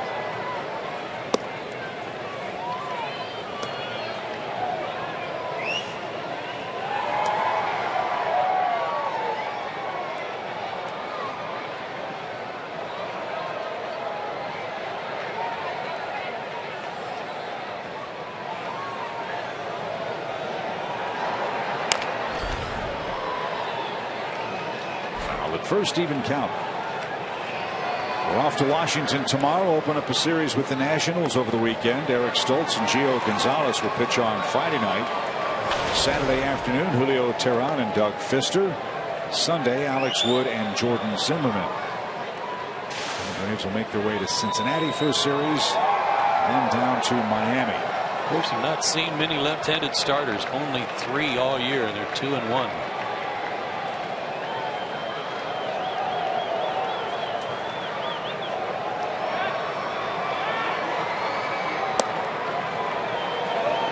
No swing. 2 balls and a strike.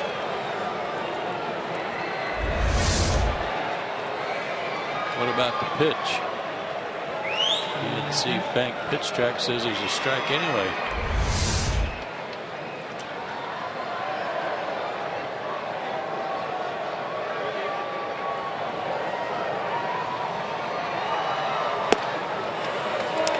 Letter high and an even count.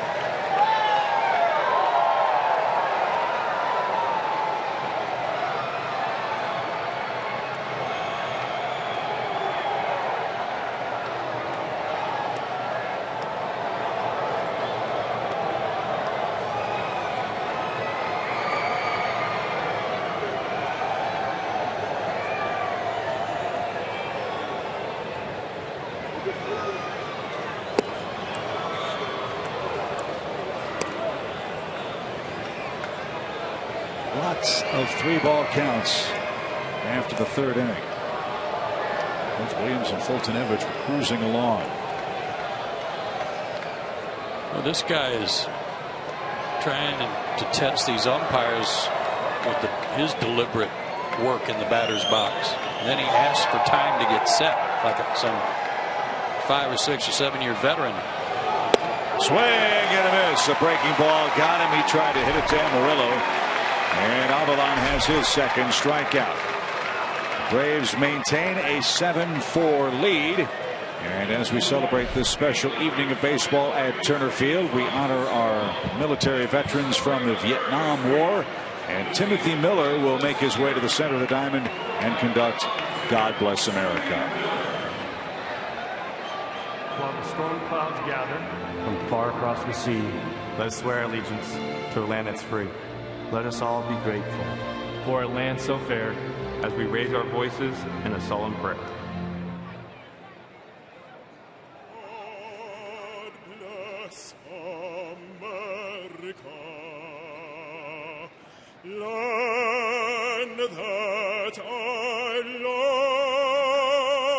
love. Stand beside her and guide her through the night with the lights from above, from the mountains to the prairies,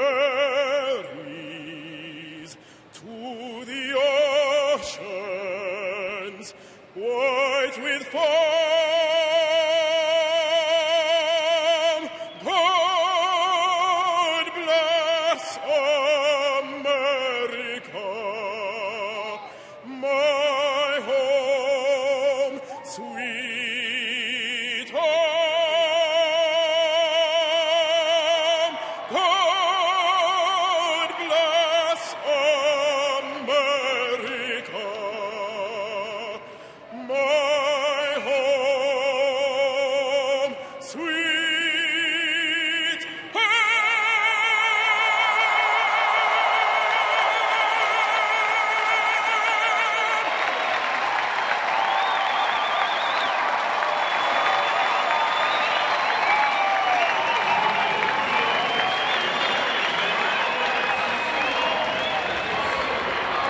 Will be showing at Braves.com/movie night. Time for tonight's Toyota key plays of the game. They involve Braves first baseman Freddie Freeman. He's been line to line tonight.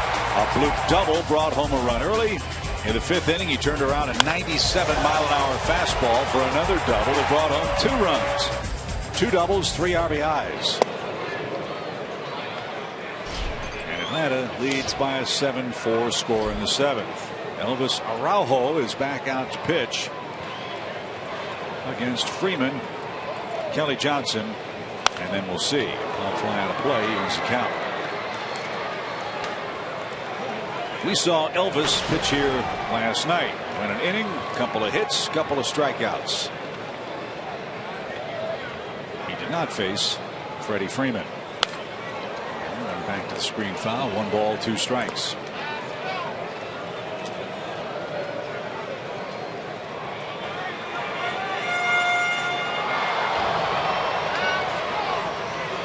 Another hard throwing left-handed relief pitcher. If it clicks for him and clicks for Diekman, boy, that would be a real nice bit of weaponry out of the Phillies bullpen. On ifs, though. Yep. I'm saying if wishes were horses, beggars would ride. I heard one something like that. 1-2 pitch. In the air to left. That might drop. Have yourself a night, Freddie Freeman. 3 hits.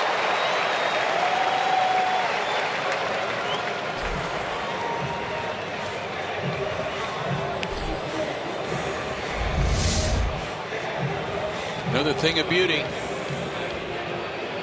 Hey, a couple of flares. A rip down the line. Ryan Howard's been saying, no, I don't get any of those.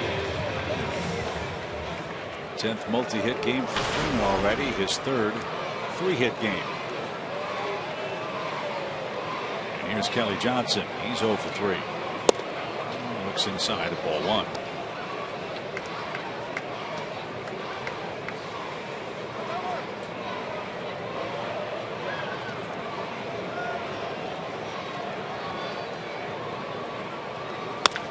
Sharply hit to short. Galvis sliding stop. Cesar Hernandez the turn. That's a beautiful double play.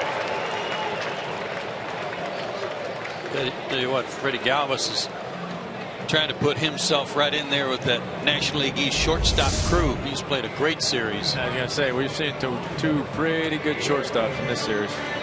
That's on Zaxby's indescribably good play. Remember the one he made in Philadelphia, where he dived up the middle and then spun and made the play at first base. Phil Gosselin's going to pinch hit for Avalon here in the 7th.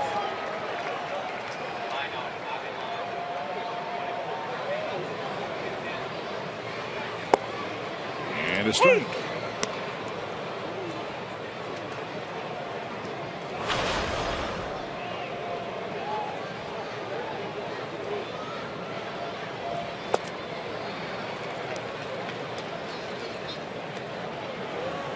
Phillies will have the bottom part of the order coming up in the 8th inning.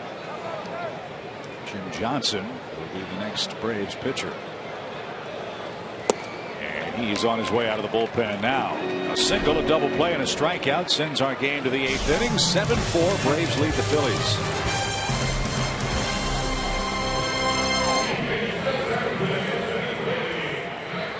AT&T Uverse trivia time. Last night, Shelby Miller tossed a complete game shutout. Named the last Braves right-handed pitcher to throw a complete game shutout.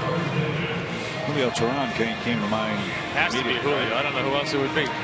I'm gonna go like crazy back. Okay. Like Kevin Millwood.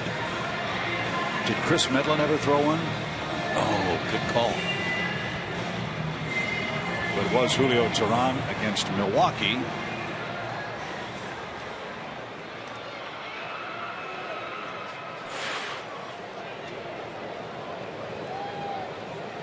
Teheran is the answer.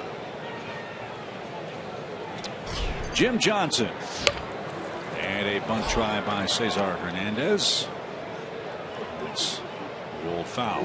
Our producer Woody said that Millwood was the last right-hander to do it in under 100 pitches, though, back in 2002. See, I think we all get credit for that one, don't we? Yeah. Didn't we all say Tehran at one point or another? Just like last night, we all said Adrian. Chalk it up. So we burst the bubble of the truck, getting 2 right in trivia. Cesar Hernandez swings away this time. Simmons takes away the in-between hop and got his man at first. Well, he is so instinctive, reads the ball so well off the bat. You almost never see Andrelton Simmons get a bad hop at shortstop.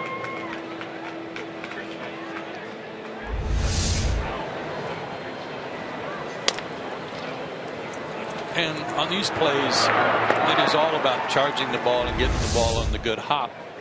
And Andrelton's certainly not slow by any means, but he's not blazing fast. He's just quick in his reactions. As you said, good read. And another chance for him. Catcher running, he'll have a lot more time. Strong throw, gets roughed. 2 ground ball outs from Jim Johnson. That's a sign his stuff is good. And now the Phillies will go to their bench once again. This might be Andres Blanco. That's who it is.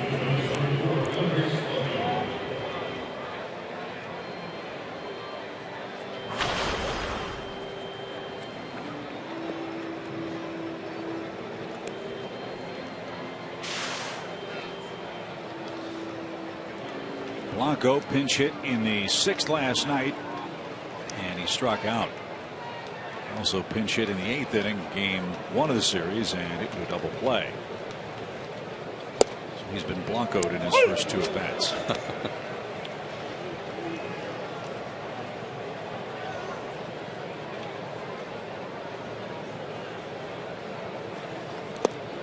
In the dirt, even count.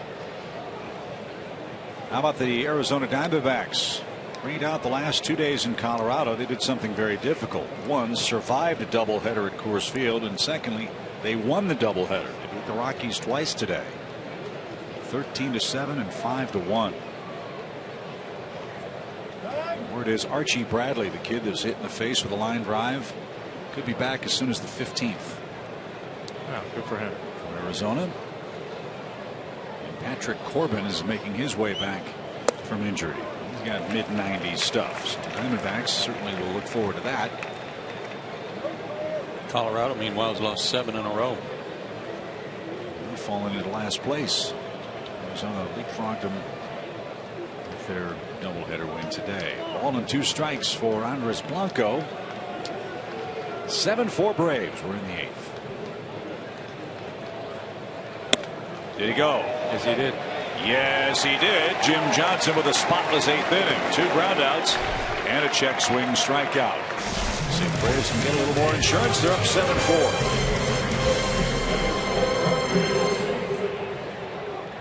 Say, let the Braves offense going in the first inning with that home run, his 2nd of the year. Almost hit another one out. Turned into a double.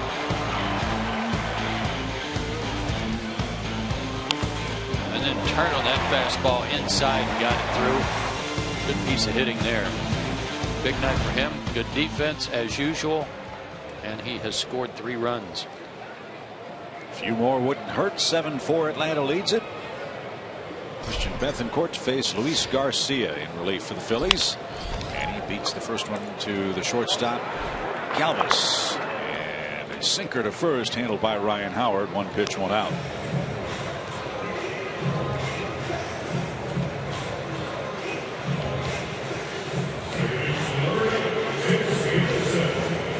Chase Peterson's had a good game. He's singled and scored. He's walked, stolen a base, and scored. It's an important insurance run the Braves picked up in the 6th inning after the Phillies scored 3 times to make it a 2-run game. Chase's tally made it a 7-4 score. He's been on base twice, as you just pointed out. He came into the game with a .341 on base percentage, so that's gone up.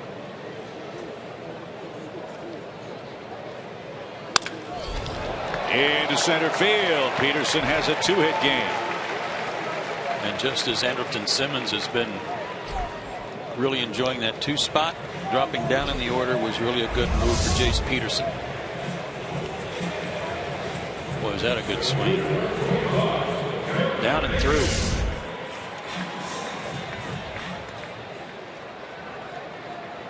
It's been really fun to see the 7-8 guys feed the top of the order for Atlanta. Markakis, he's gotten some RBI chances. Simmons, Freeman. The lineup right now is flowing very well for the Braves again. 7 runs on 12 hits. A 236 for Cameron Maben may not look like much to you, but that's a vast improvement over where he was. He's been on a slow, steady climb.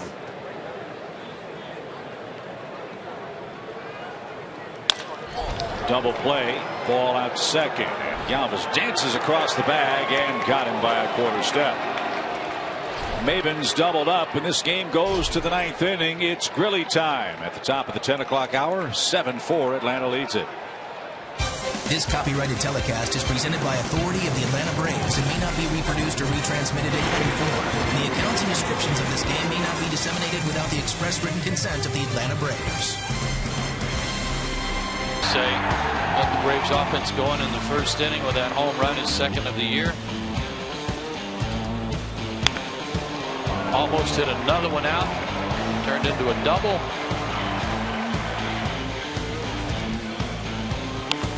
And then turned on that fastball inside and got it through. Good piece of hitting there. Big night for him. Good defense as usual. And he has scored 3 runs. A few more wouldn't hurt. 7-4, Atlanta leads it. Christian Bethancourt to face Luis Garcia in relief for the Phillies. And he beats the first one to the shortstop, Galvis. And a sinker to first, handled by Ryan Howard. 1 pitch, 1 out.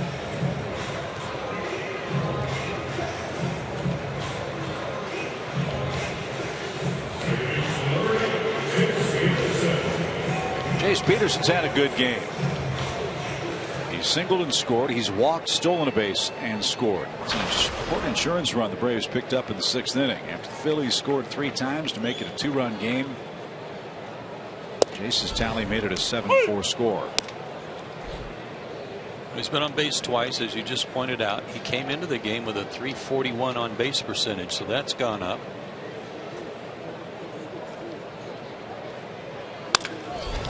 Into center field. Peterson has a 2-hit game.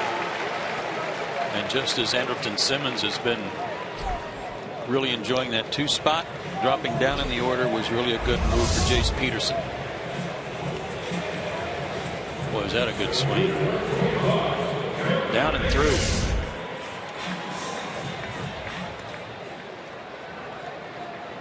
It's been really fun to see the 7-8 guys feed the top of the order for Atlanta. Markakis, he's gotten some RBI chances. Simmons, Freeman. The lineup right now is flowing very well for the Braves again. 7 runs on 12 hits.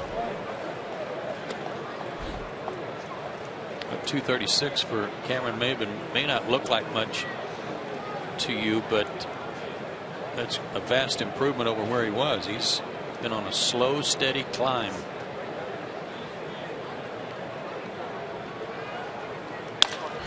Double play, ball out to second, and Galvis dances across the bag and got him by a quarter step.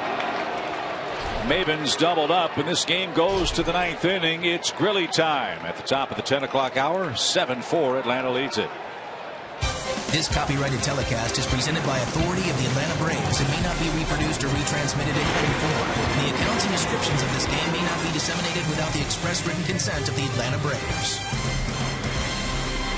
By Georgia Power and Zaxby's. Fans follow the Braves all year long with MLB.com at Bat, the #1 app for live baseball. At Bat is up to the moment, at any moment, with in-game highlights, live look-ins, replay reviews, radio broadcasts, StatCast, and more. Get MLB.com at Bat for your smartphone or your tablet. Well, it's been a while since Jason Grilly's been in a game. Here he is, 3-run lead. Top of the order coming up for the Phillies. Top of the 9th inning. First outing for him in 5 days.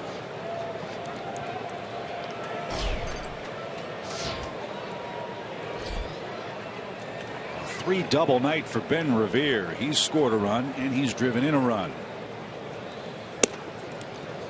Revere has a 14 for 40 road trip working.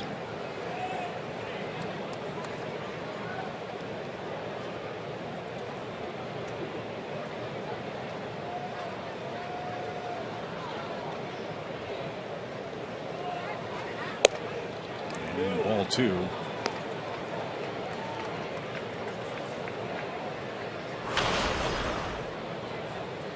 Age-old question for guys that pitch out of the bullpen: rest versus rust.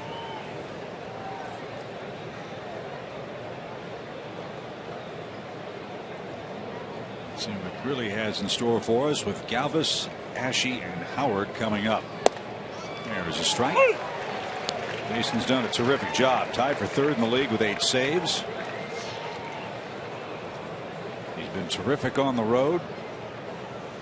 Retired all 15 batters he's faced away from Turner Field. He's had the strikeout pitch working. 14 strikeouts in 9 innings this year. But Revere has been a tough out tonight for every Braves pitcher. A 4-hit game for Ben Revere, and the Phillies are not going quietly in the 9th. I tell you, his old teammate Denard Span, who he played with in Minneapolis, went off on the Braves too. Had a huge series in the leadoff spot, and now Revere's doing the same thing. Got a high fastball there.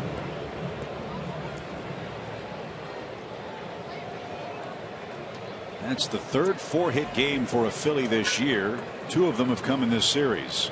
Revere tonight, Jeff Francoeur on Friday. Excuse me, on Monday. Here's Freddie Galvis. And a breaking strike, 0-1.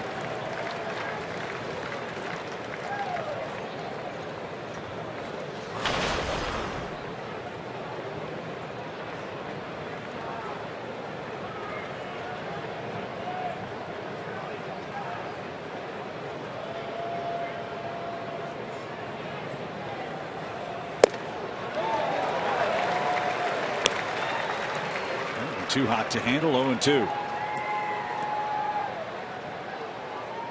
We can throw another one right there.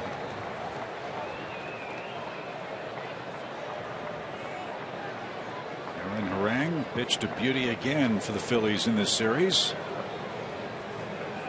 He'll take his next turn against the Mets. 0-2 count. And a fly ball softly hit out toward left. That's playable. And there's out number 1. Time for our Home Depot tools from the dugout. A lot of good work by the offense again tonight, beginning with Anderton's 3-hit game, Freddie's 3 hits, Nick's 2 clutch base hits that drove in runs when he was behind in the count, and Jace Peterson getting on base 3 times too, with 2 hits and a walk.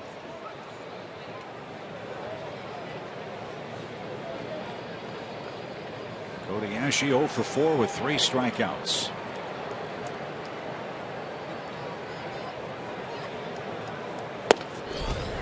Right there, called strike 1.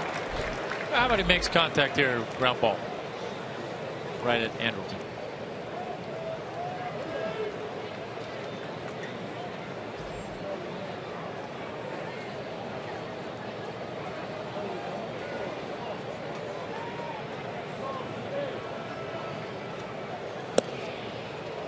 That just missed.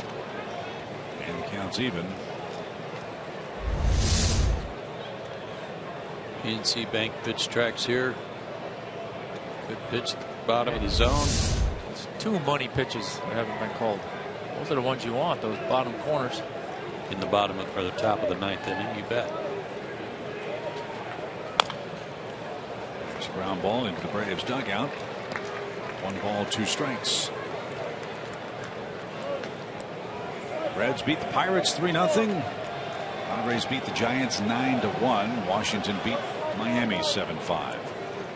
Braves are 2 out away from getting back to 500.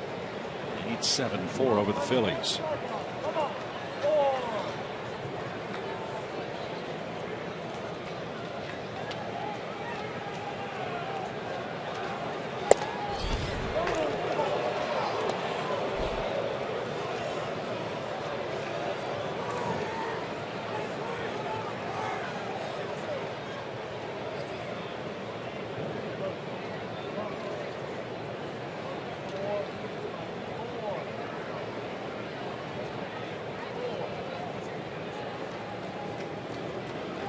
Long look in by Grilly now as she steps out on it.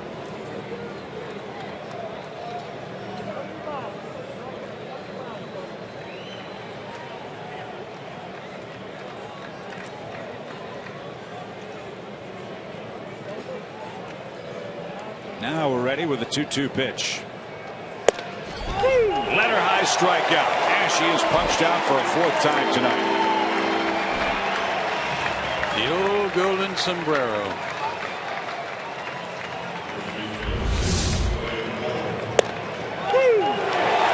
One high. Well, the hitter's going to get the low one for the benefit of the doubt. He can't expect to get that one too. No, can't get both of them. And Grilly's an out away with Ryan Howard coming up. Braves will shift again. Howard's had 3 hits.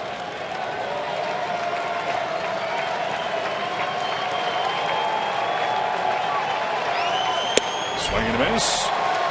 Revere will take second on defensive indifference. It's really an odd shift. I mean, in that the infield is so severely shifted to the right side, but the outfield, look at those guys. They're not. They're shifted over toward left field.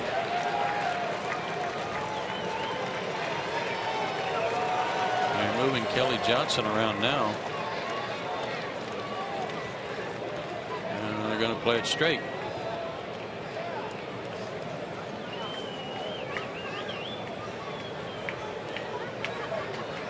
At second base, force that issue.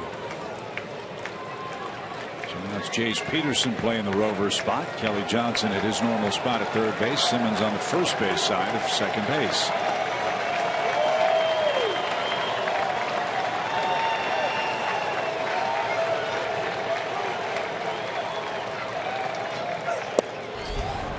Downstairs for Howard. 1 ball, 1 strike.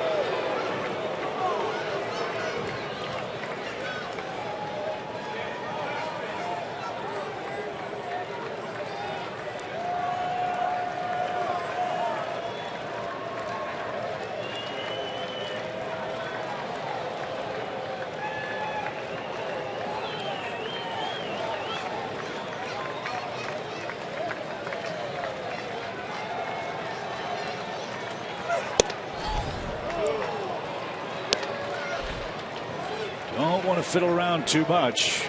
And the on deck circle represents a potential tying run. Yeah, but I like him trying to work Howard upstairs.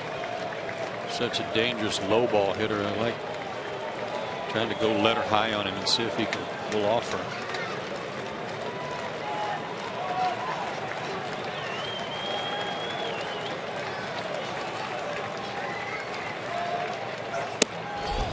Nearly hit him inside. 3 balls and a strike.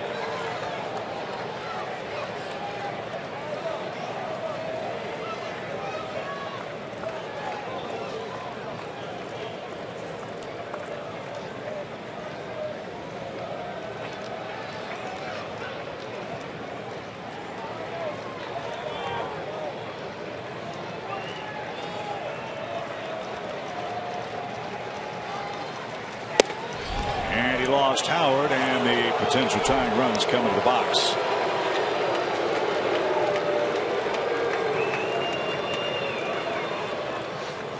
Darren Ruff is the hitter.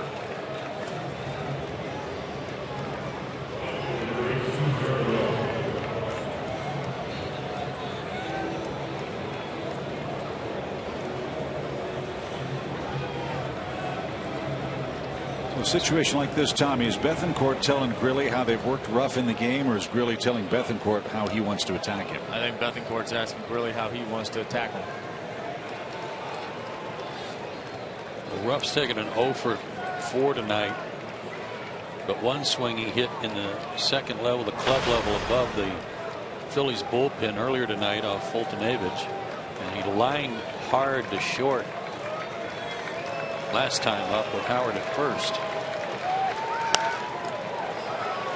Goes after that first pitch and fouls it straight back. 0-1. You know, if that walk to Howard, you know, it's had he been the tying run, I don't have as much problem with it. You know, with a 3-run lead, you almost you know, I know it's hard to do, but you almost rather say, hey, here, go ahead, see how far you can hit it, see if you can get him to pop it up or hit it at somebody, rather than ending up walking him in that situation and then letting the tying run come to the plate. So top of the 9th drama with 2 outs. 2 on for Darren Ruff. 1 pitch. And Bethencourt knocked it down.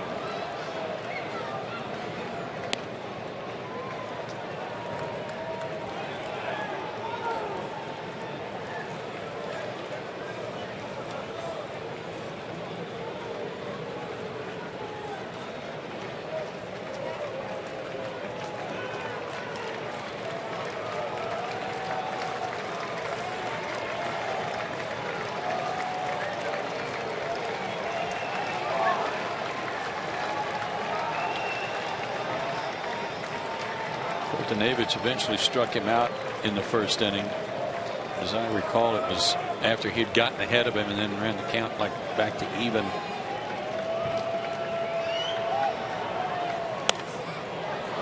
Foul straight back, and now the Braves are a strike away. He might have jammed himself on that high breaker. 17,772 the crowd tonight. You see the Braves finish off the Phillies and win the series. Shot of breaking ball in the third.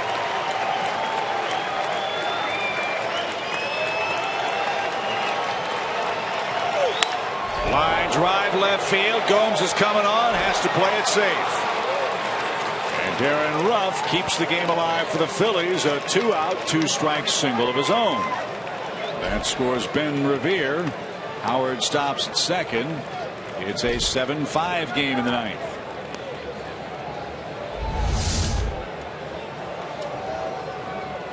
Good low fastball. He just went down and got it.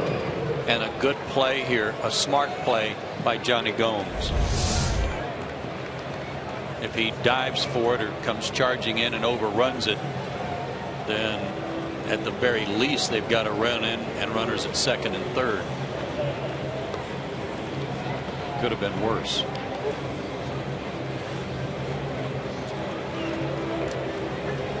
Quick chat from Braves pitching coach Roger McDowell. And now Herrera is the batter. 1 in, 2 on, 2 out. 2-run Braves lead.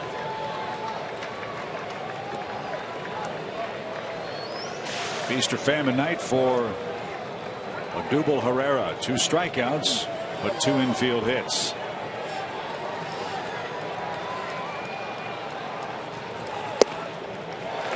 A little surprised they haven't thought about a pinch runner for Ryan Howard here.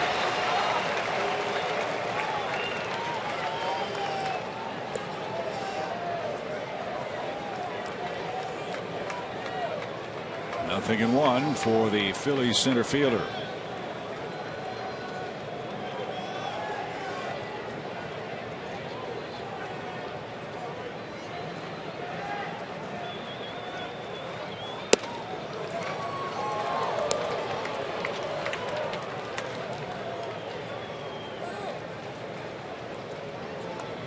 Phillies get their bullpen busy. Ken Giles begins to loosen.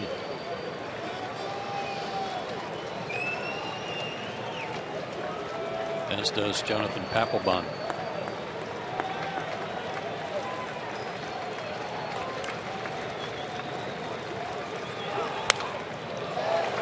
Again, Jason's a strike away.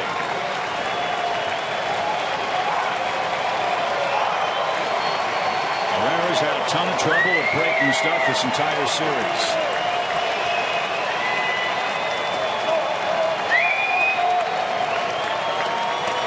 Let's see what Bethencourt and the Braves closer cook up.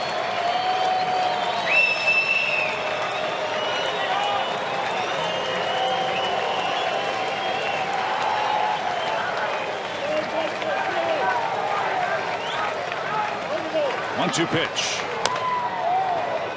It was a breaking ball and he fought it off.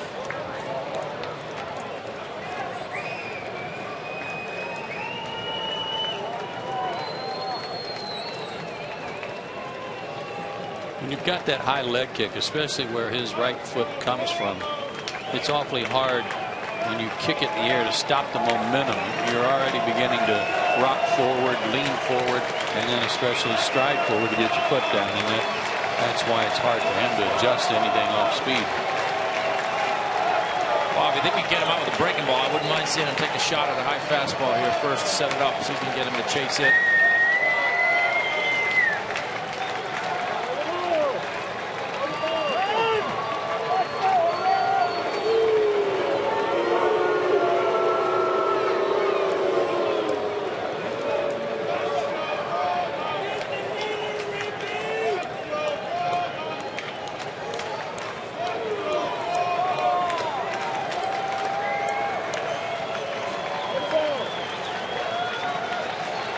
Another 1-2 pitch.